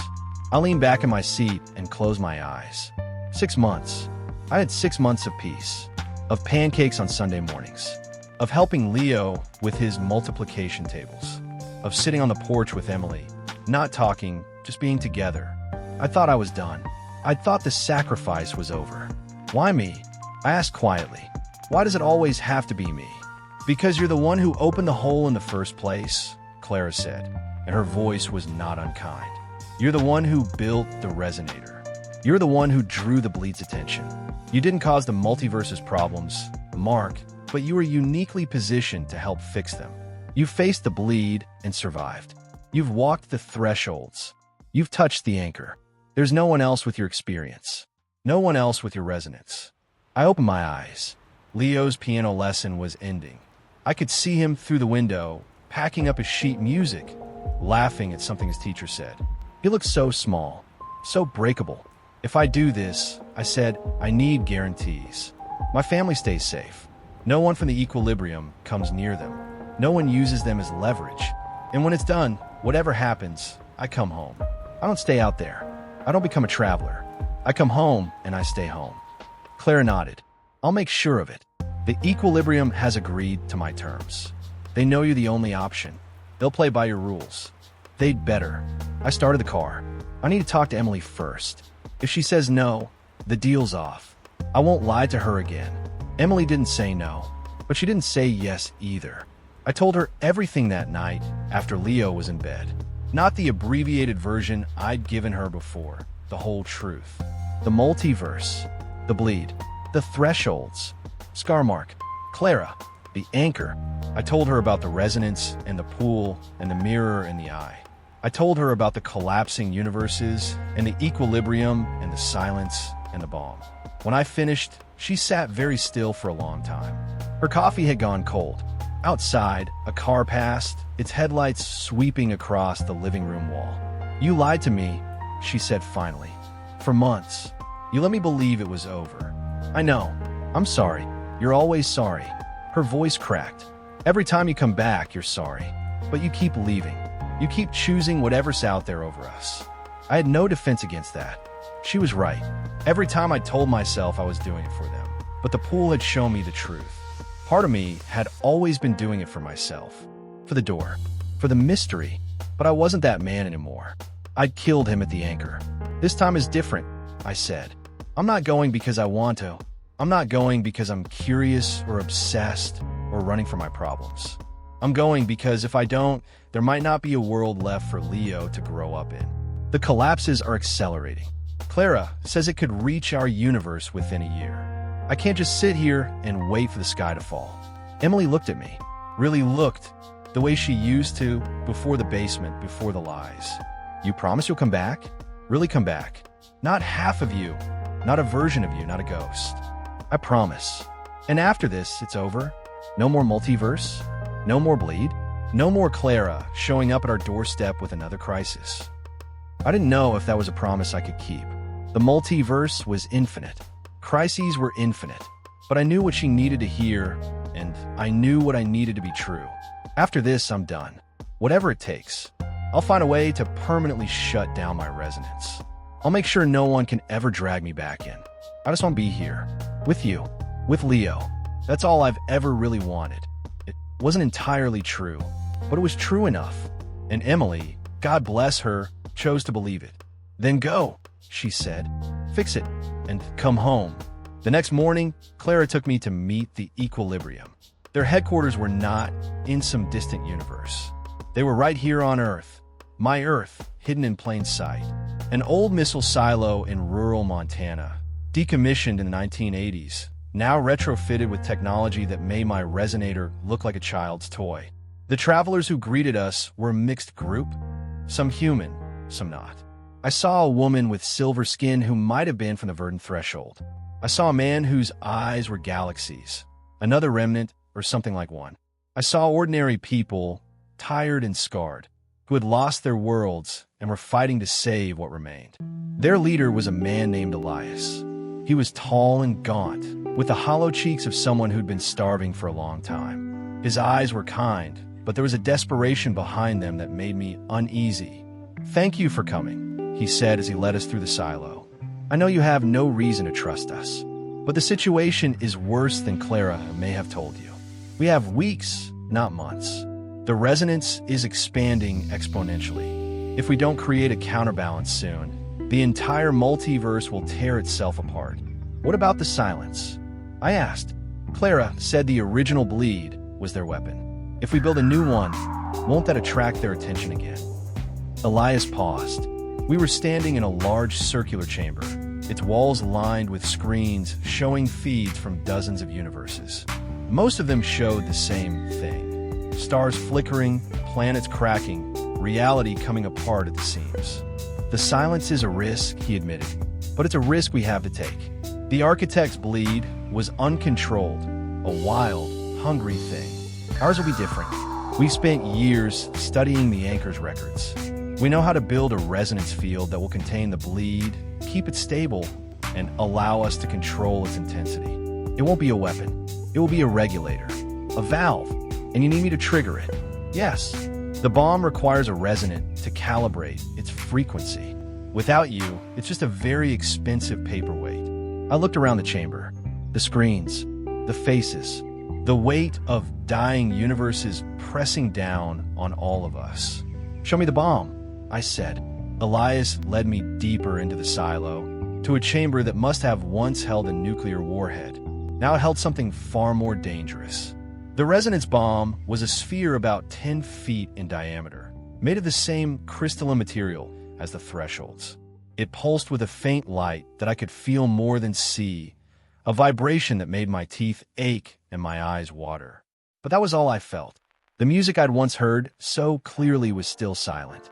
My resonance was still suppressed, locked away by the Anchor's final gift. "I can't attune to that," I said.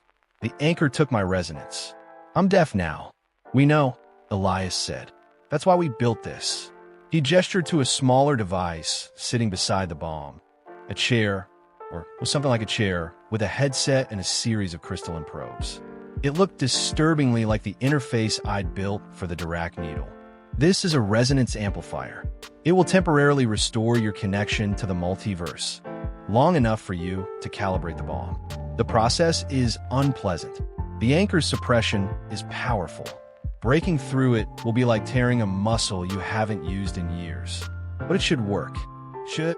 Elias met my eyes. "We've never tested it. You're the only resonant we know of.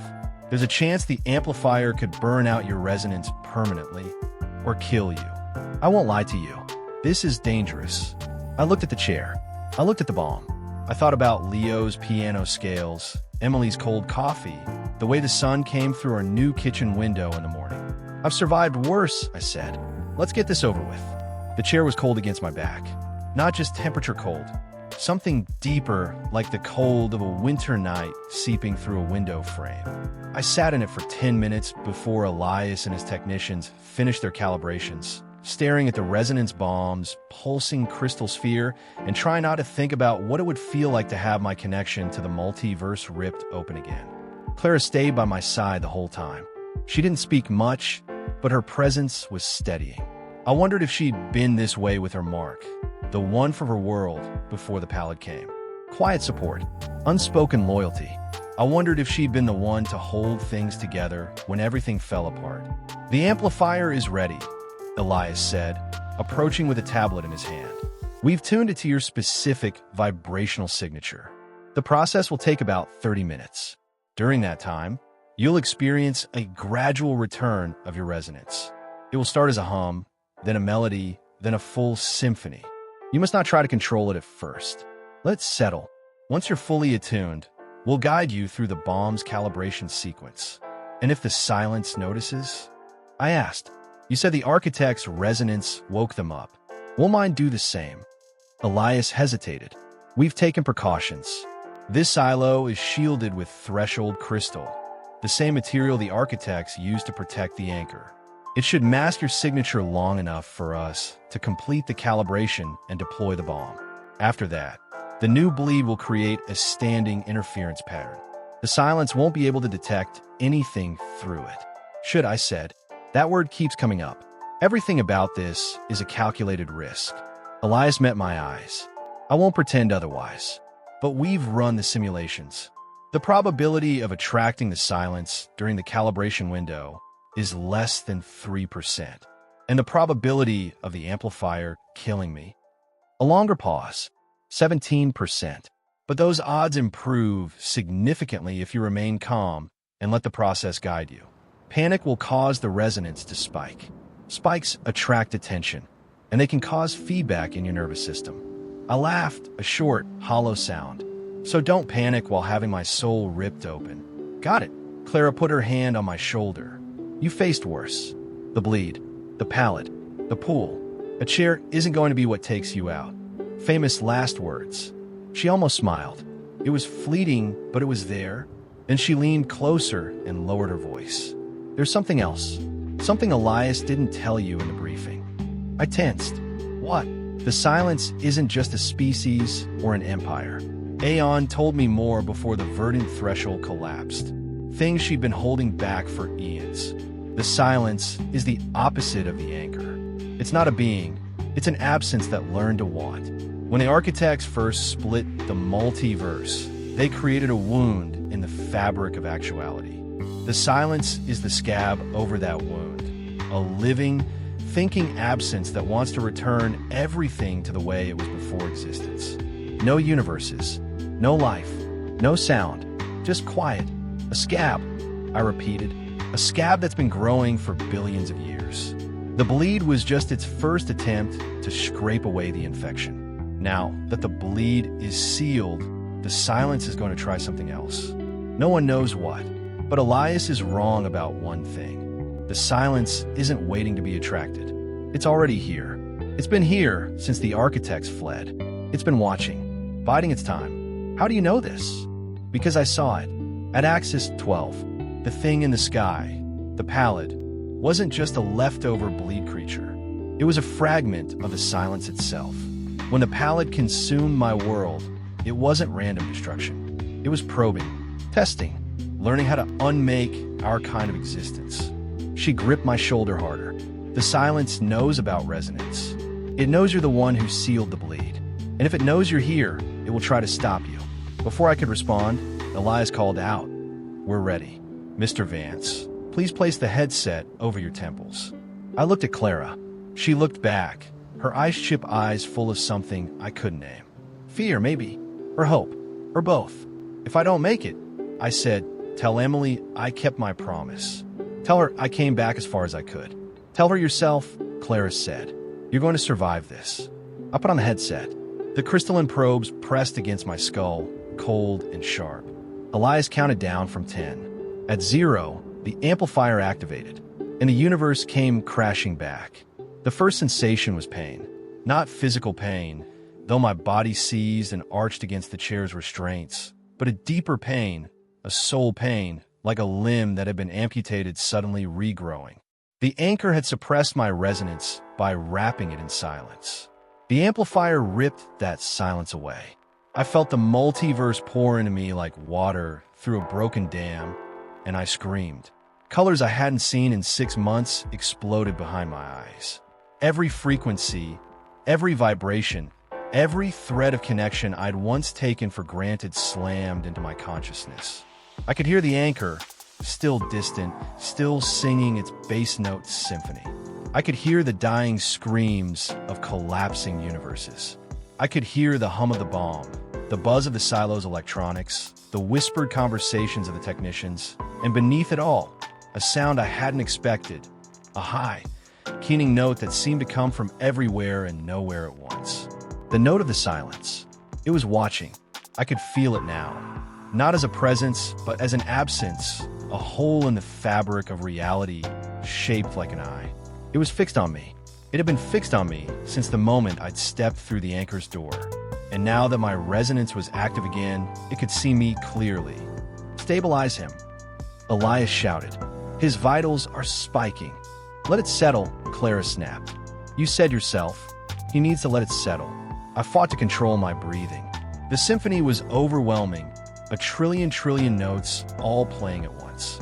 But I'd done this before. I'd navigated the bleed. I'd faced the pool. I could handle a chair. Slowly, painfully, I found a rhythm. The notes sorted themselves into layers. The deep thrum of stable universes, the sharp cries of dying ones, the steady pulse of the bomb, and the ever-present keening of the silence. I could work with this. I could use it. I'm stable, I gasped. Tell me what to do. Elias's voice came through the headset, calm and measured. Good. Now focus on the bomb. It has a frequency of 0.001 hertz, below normal perception, but you should be able to feel it as a gravitational tug. Find it. Match it. Once you're synchronized, the bomb will accept your calibration input. I reached out with my newly awakened senses and found the bomb's frequency immediately. It was like a black hole in miniature, a deep, slow pulse that pulled at the fabric of reality around it.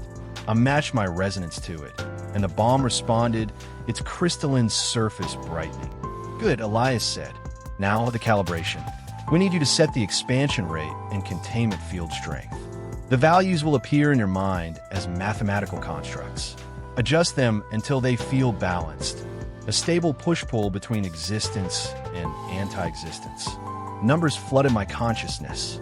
They weren't numbers in the traditional sense. They were shapes, geometries of probability that I could manipulate with my will. I began to adjust them, guided by instincts I didn't fully understand. The bomb hummed in response, its frequency shifting to match my input. And then something went wrong. The keening note of the silence suddenly sharpened. The temperature in the silo dropped. I heard shouting, not from the headset, but from the room around me. Clara's voice, sharp with alarm. Elias yelling for security. The sound of alarms blaring. What's happening? I shouted. The shielding. Elias's voice was panicked now. The threshold crystal just shattered. Something's breaking through. I opened my eyes. The silo's walls, which had been lined with glowing crystal, were now dark and cracked. And in the center of the room, between me and the bomb, something was forming. It was a hole, not a physical hole, not a tear in space or a portal. It was an absence, a patch of absolute nothing that hurt to look at because my brain couldn't process what it was seeing. It was the shape of a person, but inverted, a humanoid void that swallowed light and sound and thought. The silence had sent a herald. Don't look at it, Clara screamed. Mark, close your eyes. But it was too late. The herald had seen me, and it was moving toward the chair. I felt its attention like a wave of absolute cold. Every frequency in my newly awakened resonance screamed in warning. The herald wasn't here to negotiate. It wasn't here to talk.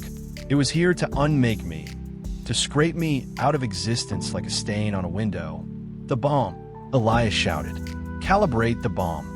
If you can detonate it before the herald reaches you, the new bleed will push it out. I'm not calibrated yet. If I detonate it now, the field will be unstable. Unstable is better than dead. The herald took a step. The floor beneath its feet, its not feet, ceased to exist, leaving a perfectly smooth depression in the concrete. The technicians scattered. Security guards fired weapons that passed straight through the herald and struck the far wall. Nothing physical could touch it. It was absence. It was the end of things, and it was reaching for me. Clara threw herself between us. She had no weapon, no protection, no plan. She just stood there, arms spread, facing the herald with nothing but her scarred face and her ice-chip eyes. You can't have him, she said. The herald paused. I don't know why. Maybe it was curious. Maybe it had never encountered something willing to stand in its way. Maybe Clara's vibration, the vibration of a woman who had survived the Pallid and walked the thresholds and lost everything and kept going, was simply too stubborn to erase. But it paused, and that pause gave me time. I didn't calibrate the bomb. I did something else, something the anchor had shown me in the moment of our interface, a technique that had lain dormant in my suppressed memories until now. I harmonized. Every resonant has a unique frequency. The herald was a fragment of the silence, the opposite of resonance, the absence of sound. But even absence has a frequency, a negative frequency, an anti-note. And if I could match it, if I could sing the exact opposite of what the herald was, I might be able to cancel it out. I reached out with my resonance and found the herald's anti-note. It was like trying to hear silence, a contradiction that made my mind twist. But I found it, and I sang it back. The herald stopped. Its void body flickered, the edges of its absence blurring. For a moment, it looked almost humanoid, a silhouette of something that might have been a person, once before the silence hollowed it out. And then it dissolved. Not with a bang, not with a scream, but with a soft, almost gentle sigh. The hole in the floor remained, but the herald was gone. I slumped in the chair, gasping, my resonance screaming with the strain of what I'd just done. Clara turned to me, her face pale but fierce. What was that? Something I learned from the anchor. I could barely speak. The silence isn't invincible. It can be countered, but it's going to send more. Then we need to finish the calibration, Elias said, his voice shaking but determined. Now, before another herald arrives. I shook my head. The calibration was wrong. The values you gave me, they would have created a bleed too strong. It wouldn't have been a regulator. It would have been a weapon. One the silence could have turned against us. Elias stared at me. What are you talking about? The silence didn't just attack. It was already here, influencing your work. The calibration numbers you gave me, they were tainted. I could feel the silences were embedded in them. It wanted me to build a new bleed. It wanted the weapon back.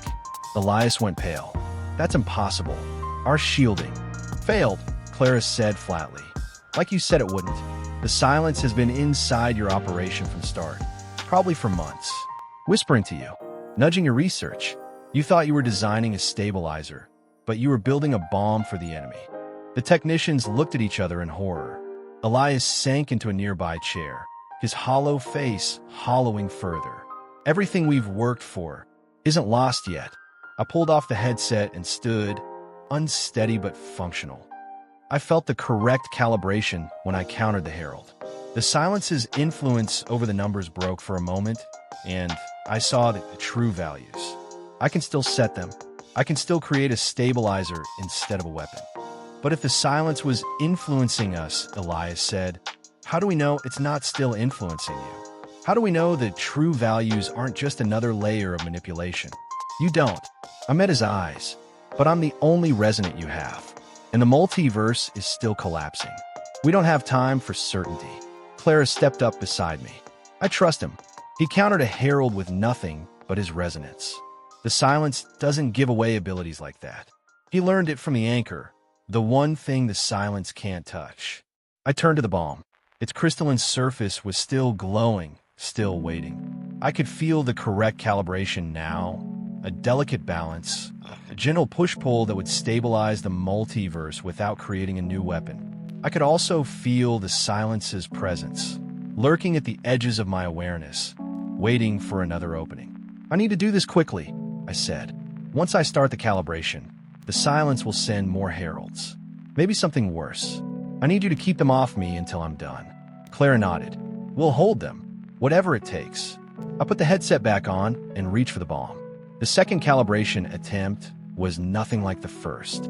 Before, the bomb had felt like a tool, dangerous but inert, waiting for my instruction. Now it felt like a living thing, aware of me, responsive to my touch.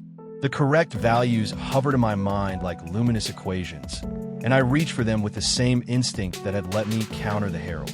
The bomb's crystalline surface rippled in response, its deep pulse shifting from chaotic to orderly, from a growl to a hum. But the silence wasn't going to let me finish. I felt them coming before I heard them. Not heralds this time, something worse. The keening note of the silence split into a chorus, and through the cracked walls of the silo, they began to pour. Not through doors or vents, but through the cracks in reality itself. The threshold crystal had been our shield, and now it was broken. We were exposed. Clara shouted orders. The security team, what was left of them, formed a perimeter around me and the bomb. Elias was still slumped in his chair, his face buried in his hands, a man watching his life's work crumble. I couldn't worry about him. I couldn't worry about anything except the numbers. The new attackers weren't voids like the Herald. They were something more solid, more wrong. Imagine a human body that had been unzipped and reassembled by someone who'd never seen a human before. Their limbs bent at angles that weren't angles. Their faces were smooth planes of bone, featureless except for a single vertical slit that vibrated like a throat about to scream. They moved in jerks and starts, like film frames missing from a reel. The security team opened fire. Bullets passed through the creatures without resistance, but this time they left traces, ripples in the thing's bodies, like stones dropped in still water. The creatures slowed, but they didn't stop. "Those aren't heralds," Clara said, her voice tight. "They're reverberations, echoes of things the silence has already erased. They're not fully here, but they're not fully gone either. How do we stop them? We don't. We just slow them down long enough for you to finish." I turned back to the bomb, forcing my focus onto the calibration. The numbers were almost aligned. One more sequence, one more adjustment, and the stabilizer would be ready. But the reverberations were closing in. I could hear them, not with my ears, but with my resonance. Each one had a frequency, a terrible inverted note like the heralds, but fragmented, multiplied. They were a choir of erasures, and they were singing my name. Clara stepped in front of me, blocking my view of the nearest reverberation. She had no weapon. She had no armor. She just stood there, the same way she'd stood before the herald, her scarred face set in defiance. "You're not touching him," she said. The reverberation tilted its head. Its slit throat vibrated, and a voice emerged, not from the creature, but from the air around it, a voice made of interference patterns and bad static. "Clara Vance," it said, "survivor of Axis 12, last remnant of the Pallid's first feast. You have been marked for erasure since the day you fled your burning world. Surrender the resonant, and your erasure will be painless. Resist, and you will be unmade across all timelines, across all possibilities, across all memories. No one will remember you existed." Clara laughed. It was a broken sound, but it was real. "I've been running from you for 11 years. I watched you eat my wife and my son and my planet. I've slept in ruins and eaten things that don't have names and kept going. And you think threatening my memory is going to make me step aside? Memory is all you have left," the reverberation said. "Without it, you are nothing. Then I'll be nothing. But I'll be nothing standing right here." She didn't move, and I realized, with a clarity that cut through the chaos of the calibration, that Clara had been preparing for this moment since the day the Pallid took her world. Not the journey to the anchor, not the rebuilding after. This, the last stand, the moment when running stopped and fighting began. She had been waiting to die for 11 years. And now that death was here, she wasn't going to waste it. The reverberation lunged. Clara lunged back. I wanted to scream, to help, to do anything. But I was so close to finishing the calibration. The final sequence was locking into place. The bomb's pulse was steadying, its containment field stabilizing. One more second, two at most. Clara's hands closed around the reverberation's throat, or where its throat should have been. Her fingers sank into its body like they were sinking into cold mud. The creature's vibrations spiked, a discordant shriek that made the silo's remaining lights flicker. Clara's face twisted in pain, but she held on. "You're not taking him," she growled. "You're not taking anyone else." The other reverberations surged forward. The security team met them with gunfire and desperation. I heard screams, human screams cut short. I heard the wet, wrong sounds of bodies being unmade. But I couldn't look. I couldn't stop. The calibration was almost done. And then it was done. The bomb chimed, a pure, clear note that cut through the chaos like a bell. The calibration was locked. The stabilizer was ready. All I had to do was trigger the final sequence. "Elias," I shouted. "Deploy the bomb. Now." Elias looked up from his chair. His eyes were wild, his face slick with sweat and tears. For a moment, I thought he wouldn't move, that the revelation of the silence's manipulation had broken him. But then something sparked behind his eyes, and he lunged for the control console. "Deploying," he shouted. 30 seconds to detonation. The reverberations all stopped moving. Every single one of them turned to face the bomb, their slit throats vibrating in unison. And the voice came again, no longer fragmented, but unified, a chorus of pure, cold absence. "You think this will save you? You think a new bleed will stabilize the multiverse? But you're only feeding the wound. Every push requires a pull. Every action creates an equal reaction. You are not healing reality. You are giving us a doorway. What does that mean? I demanded. It means we have been waiting. The architects fled because they understood. You cannot fight silence with more noise. You can only postpone. Every vibration, every resonance, every universe you create, it is a debt. And the debt is coming due. The floor of the silo cracked. Not the physical floor, the floor of reality itself. A fissure opened in the air, and beyond it I saw something vast. Something that made the Pallid look like a shadow. It was a wall of perfect, absolute nothing. A wave of silence rolling toward us from the deepest layer of the bulk. It had been traveling for billions of years, and we had just rung the dinner bell. The silence isn't just sending heralds and reverberations, I whispered. It's sending itself. 20 seconds. Elias shouted. Clara stumbled back from the reverberation she'd been grappling with. Her hands were blackened, the skin cracking like burnt paper. But she was still standing, still fighting. Trigger it, she said, her voice ragged. Whatever happens after, we deal with it. But we stop this wave first. I looked at the bomb. The calibration was perfect, a stable, controlled bleed that would push back against the runaway resonance and stabilize the multiverse. But the silence's words echoed in my head. Every push requires a pull. You're giving us a doorway. What if the new bleed didn't stop the silence? What if it gave the silence exactly what it wanted?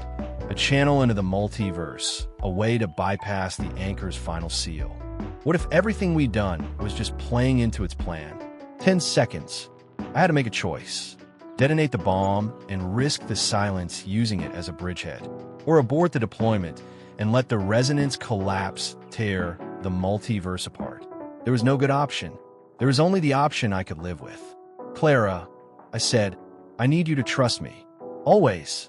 I reached for the bomb one last time, not to trigger it, but to change it. To add one final parameter to the calibration. The anchor had shown me how to counter a herald by matching its antinote. What if I could do the same thing on a larger scale? What if I could tune the new bleed to specifically cancel the silence's frequency? The wave was coming. The reverberations were screaming. Elias was counting down. I found the silence's true note, not the fragments I'd heard from the herald or the reverberations, but the vast, terrible chord of the wave itself. And I wove its opposite into the bomb's containment field. Now, I screamed. Deploy now. Elias hit the trigger. The bomb detonated. The crystalline sphere erupted with light, and I felt the new bleed bloom from it like a flower of anti-existence. But a controlled one, a stable one, a bleed with a purpose. It spread through the silo, through the cracks in reality, through the bulk itself. And when it hit the wave of the silence, something extraordinary happened. They canceled each other out. Not perfectly, not completely, but enough. The wave shattered into fragments, and the fragments scattered across a billion dead universes, too broken to reform. The new bleed stabilized the multiverse's runaway resonance, and in the same instant, it neutralized the silence's vanguard. It was a double victory, a miracle of harmonic resonance. But it had a cost. The bomb's energy surged back through the calibration link, through the amplifier, through me. I felt my resonance, my precious, terrible, hard-won resonance, absorb the feedback, and I felt it burn out. Not suppression this time. Not the anchor's gentle silencing. This was destruction. The part of me that could hear the multiverse, that could ride the bleed and sing counter notes and feel the infinite vibration of existence. It caught fire and turned to ash. I collapsed. Clara caught me before I hit the floor. Mark, stay with me. I couldn't speak. I couldn't hear the music, but I could hear her voice, and that was enough. When I woke, I was in a hospital bed. Not a silo medical bay, a real hospital with fluorescent lights and beeping monitors and the smell of antiseptic. Emily was sitting in a chair beside me, her eyes red-rimmed. Leo was curled up on a second chair, asleep, clutching a stuffed dinosaur. You're awake, Emily said. She didn't sound relieved. She sounded exhausted. They said you might not wake up. They said your brain activity was wrong. I tried to answer. My throat was dry as sand. She held a cup of water to my lips, and I drank. How long? I managed. 3 weeks. Clara brought you back. You were in a coma. The doctors said it was like your nervous system had been reset. She set the cup down and took my hand. They said you might not remember anything. Short-term memory loss is common with this kind of trauma, they said. I remembered everything. The herald, the reverberations. Clara standing in front of me, her hands burning, telling the silence it couldn't have me. The calibration, the choice, the silence that had followed when my resonance burned out. What about the multiverse? I asked. The collapses? The silence? I don't know about any of that. Clara said the crisis was over. She said you stopped something terrible.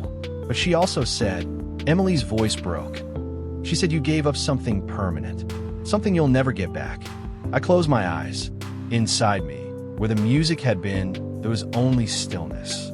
Not the enforced stillness of the anchor suppression, but true, permanent quiet. The resonance was gone, destroyed. I was ordinary now, not temporarily disconnected, but fundamentally changed. I would never hear the multiverse again. I would never feel the pull of infinite possibilities.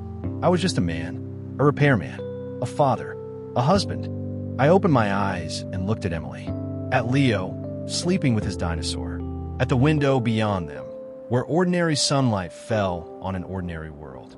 Good, I said. It was a fair trade. 3 weeks before Clara came back for the last time, I fixed a refrigerator. It was a mundane thing, a GE model with a faulty compressor and an ice maker that made sounds like a drowning squirrel. The owner was a retired schoolteacher who lived on the other side of town. She offered me lemonade when I was done. I accepted it. We sat on her porch, and she talked about her grandchildren, and the sun was warm, and the world was quiet. Inside me, where the resonance used to live, there was nothing but the simple satisfaction of a job well done. I was learning to be ordinary. It was harder than I'd expected. The silence took getting used to. For 34 years, I'd been resonant without knowing it, always slightly aware of the hum beneath reality, always restless, always searching. Now the hum was gone, and with it, the restlessness. I could sit still for hours. I could watch a movie without my mind wandering to quantum frequencies. I could listen to Emily talk about her day and actually hear her, without the distraction of infinite possibilities whispering at the edges of my attention. It was peaceful. It was terrifying. It was like losing a limb and finally understanding how much weight you'd been carrying. Leo noticed the change first. Dad's different, he said at dinner one night, about a month after I woke up. He's like, hear more. Emily glanced at me. We hadn't talked much about what had happened. She'd asked once whether I was okay. I'd said yes. She'd asked if it was really over. I'd said yes to that too. She hadn't pushed. I think she was afraid of the answers. He is, she said to Leo. Dad's here more. I didn't know how to explain that I'd been split before. Part of me always somewhere else, listening to music no one else could hear. I didn't know how to explain that the music was gone now, and I was only just realizing how much it had cost me. How many moments I'd missed. How many times I'd been physically present, but spiritually absent, chasing vibrations through the bulk while my son learned to ride a bike without me. I couldn't explain it, so I just said, I'm sorry it took so long, and Leo said, it's okay, Dad, and we finished our spaghetti. Clara came back on a Thursday. I was in the garage, organizing tools, when I heard footsteps on the driveway. I didn't need resonance to know it was her. Her footsteps had a particular rhythm, a slight drag on the left, a hesitation before each step, like she was still expecting the ground to give way beneath her. I put down the wrench and walked out. She was standing by the mailbox, wearing the same gray sweater she'd worn 6 months ago. Her hands were healed, but they were scarred now, the blackened skin replaced by smooth, pale tissue that caught the light strangely. Her ice-chip eyes were tired but bright. You look good, she said, for a guy who burned out his soul. You look terrible, I said, for someone who saved the multiverse. She almost smiled. Almost. Can we talk? We sat on the porch steps. Emily was at work. Leo was at school. The neighborhood was quiet, just the distant sound of a lawnmower and the occasional bird. It was so aggressively normal that it almost felt like a lie. The equilibrium has been rebuilding, Clara said. The new bleed is stable. It's doing what we designed it to do, regulating the resonance, keeping the silence's fragments scattered. The collapsed universes are still gone, but no more are dying. The survivors are starting to rebuild. That's good. There's talk of forming a council, a multiversal governing body, something to prevent another catastrophe. The remnants are helping. Aeon came out of the Verdant Threshold's collapse alive, somehow. She's been teaching people what the architects left behind. Also good. She paused. I knew there was more. There was always more. The silence isn't dead, she said quietly. You know that. The wave you stopped was just the vanguard. The true silence, the absence at the heart of the wound, is still out there. Still watching. Still waiting. The new bleed is holding it back, but it won't hold forever. Nothing does. I figured as much. The equilibrium wants to prepare, build defenses, train new resonance. Apparently, they've started cropping up since the new bleed stabilized. You're not the only one anymore, Mark. There are others. Young ones. They need teachers. I looked at her. You wanted to come back? No. She shook her head firmly. No, I'm not here to recruit you. You gave enough. More than enough. You burned out your resonance to save us. Asking you for more would be obscene. She reached into her jacket and pulled out the anchor fragment, the same one I'd carried through the thresholds. It was still cracked, still dark. I'm here to say goodbye. The word hit me harder than I expected. Goodbye. I'm going back out there. The equilibrium needs people who understand the silence, who faced it and survived. There aren't many of us, and I've been running for 11 years. It's time I stopped running and started building something instead. She pressed the fragment into my hand. This is for you. It's dead. The anchor's energy is gone, but it's still a piece of the first universe. A reminder, so you don't forget what you did. I don't think I could forget. Memory is strange. The ordinary life has a way of making extraordinary things feel like dreams. Give it 10 years, and you might wonder if any of it really happened. If the bleed was real. If the thresholds were real. If I was real. She smiled, and this time it almost reached her eyes. Keep the fragment. When you wonder, hold it. It won't hum anymore, but it'll still be solid. I closed my fingers around the fragment. It was warm from her pocket, but otherwise inert. Just a piece of crystal from a universe that had existed before everything else. A universe I had touched once when I was something more than ordinary. What about you? I asked. Will you be okay out there? I've been surviving since my world burned. I think I can manage a few more years. She stood up, brushing dust from her jeans. Besides, I'm not alone anymore. There are others. People who lost everything and are still fighting. It turns out that's a pretty good foundation for a friendship. I stood too. We faced each other, and I didn't know how to say goodbye. She was the last connection I had to the person I used to be. The resonant, the traveler, the man who had ridden the bleed and faced the silence and stood at the anchor and made the choice. Without her, that version of me would fade even further. Thank you, I said, for everything, for saving me, for standing in front of the Herald, she held up a hand. Don't. I didn't do it for gratitude. I did it because you were the first Mark who ever chose differently. Every other version of you became the scar mark eventually, but you broke the pattern. You proved that it didn't have to end in selfishness and manipulation. You proved that we can be more than our worst impulses. She paused. My Mark would have pressed the button. He would have erased the multiverse to get her family back. But you didn't. You gave up everything. Your resonance, your connection, your music to save people you'd never met. That's not nothing. It doesn't feel like much from here, I admitted. I'm just a repairman now. I fix refrigerators.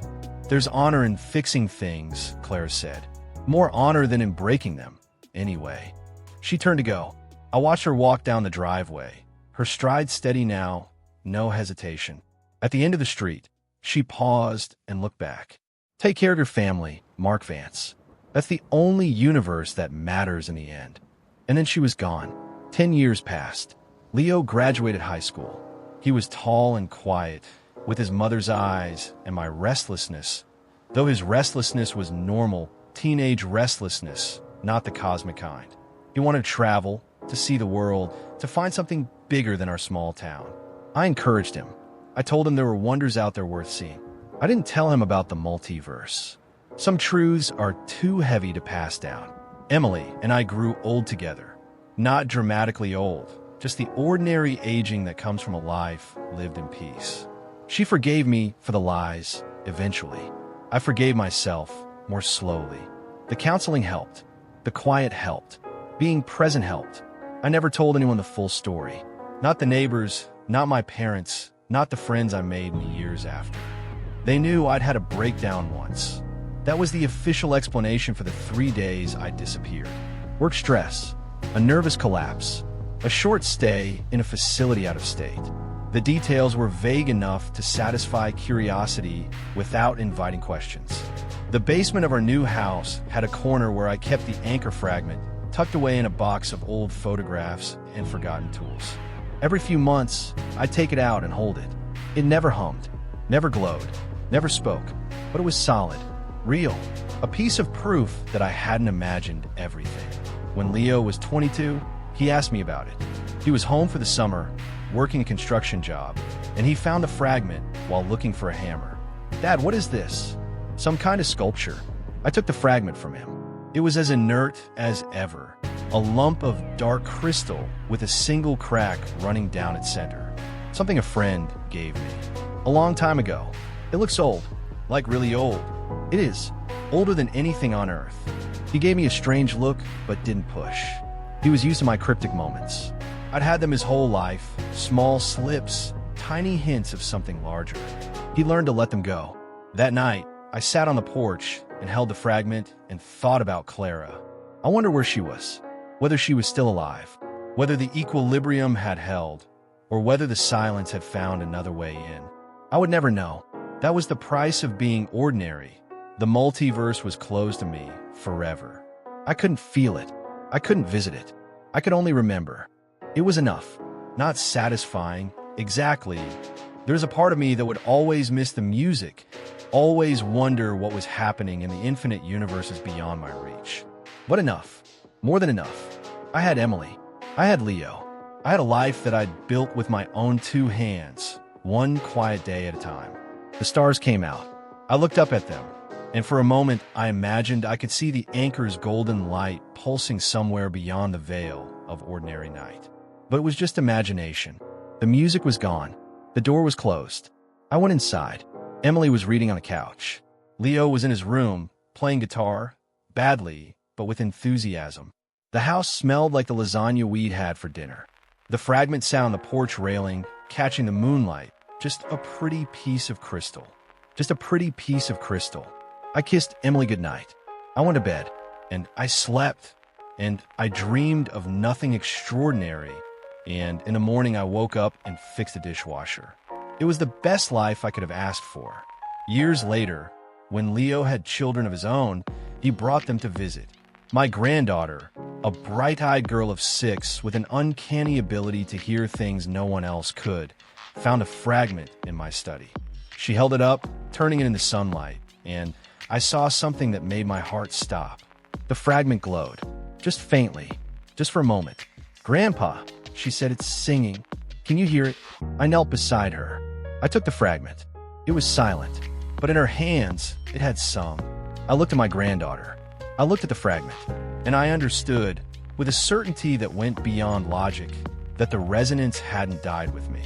It had just moved on, found a new host, a new voice. "Grandpa, did I do something wrong?" "No," I said, and my voice was steady even though my hands were shaking. "No, sweetheart, you did something wonderful. But it's a secret, okay? A special secret. You can't tell anyone about the singing. Not yet. Why not? Because the world isn't ready. But someday, when you're older, I'll tell you a story. A story about a man who heard the music and rode the bleed and stood at the center of everything. And you'll understand." She frowned, confused but curious. "Is it a good story?" I thought of Clara, of the thresholds, of the silence, of the choice I'd made, and the life I'd built, and the music that had finally, impossibly, started playing again. "It's the best story," I said. "It's the best story there is." Outside, the sun was setting. Inside, the fragment was dark again, but I knew it wouldn't stay that way. The resonance was awake. The multiverse was still out there, infinite and strange and waiting. And my granddaughter, my blood, my legacy, was going to hear its call. But that was a story for another time. For now, I held her hand, and we went downstairs for dinner, and the world was ordinary and beautiful and enough. The end.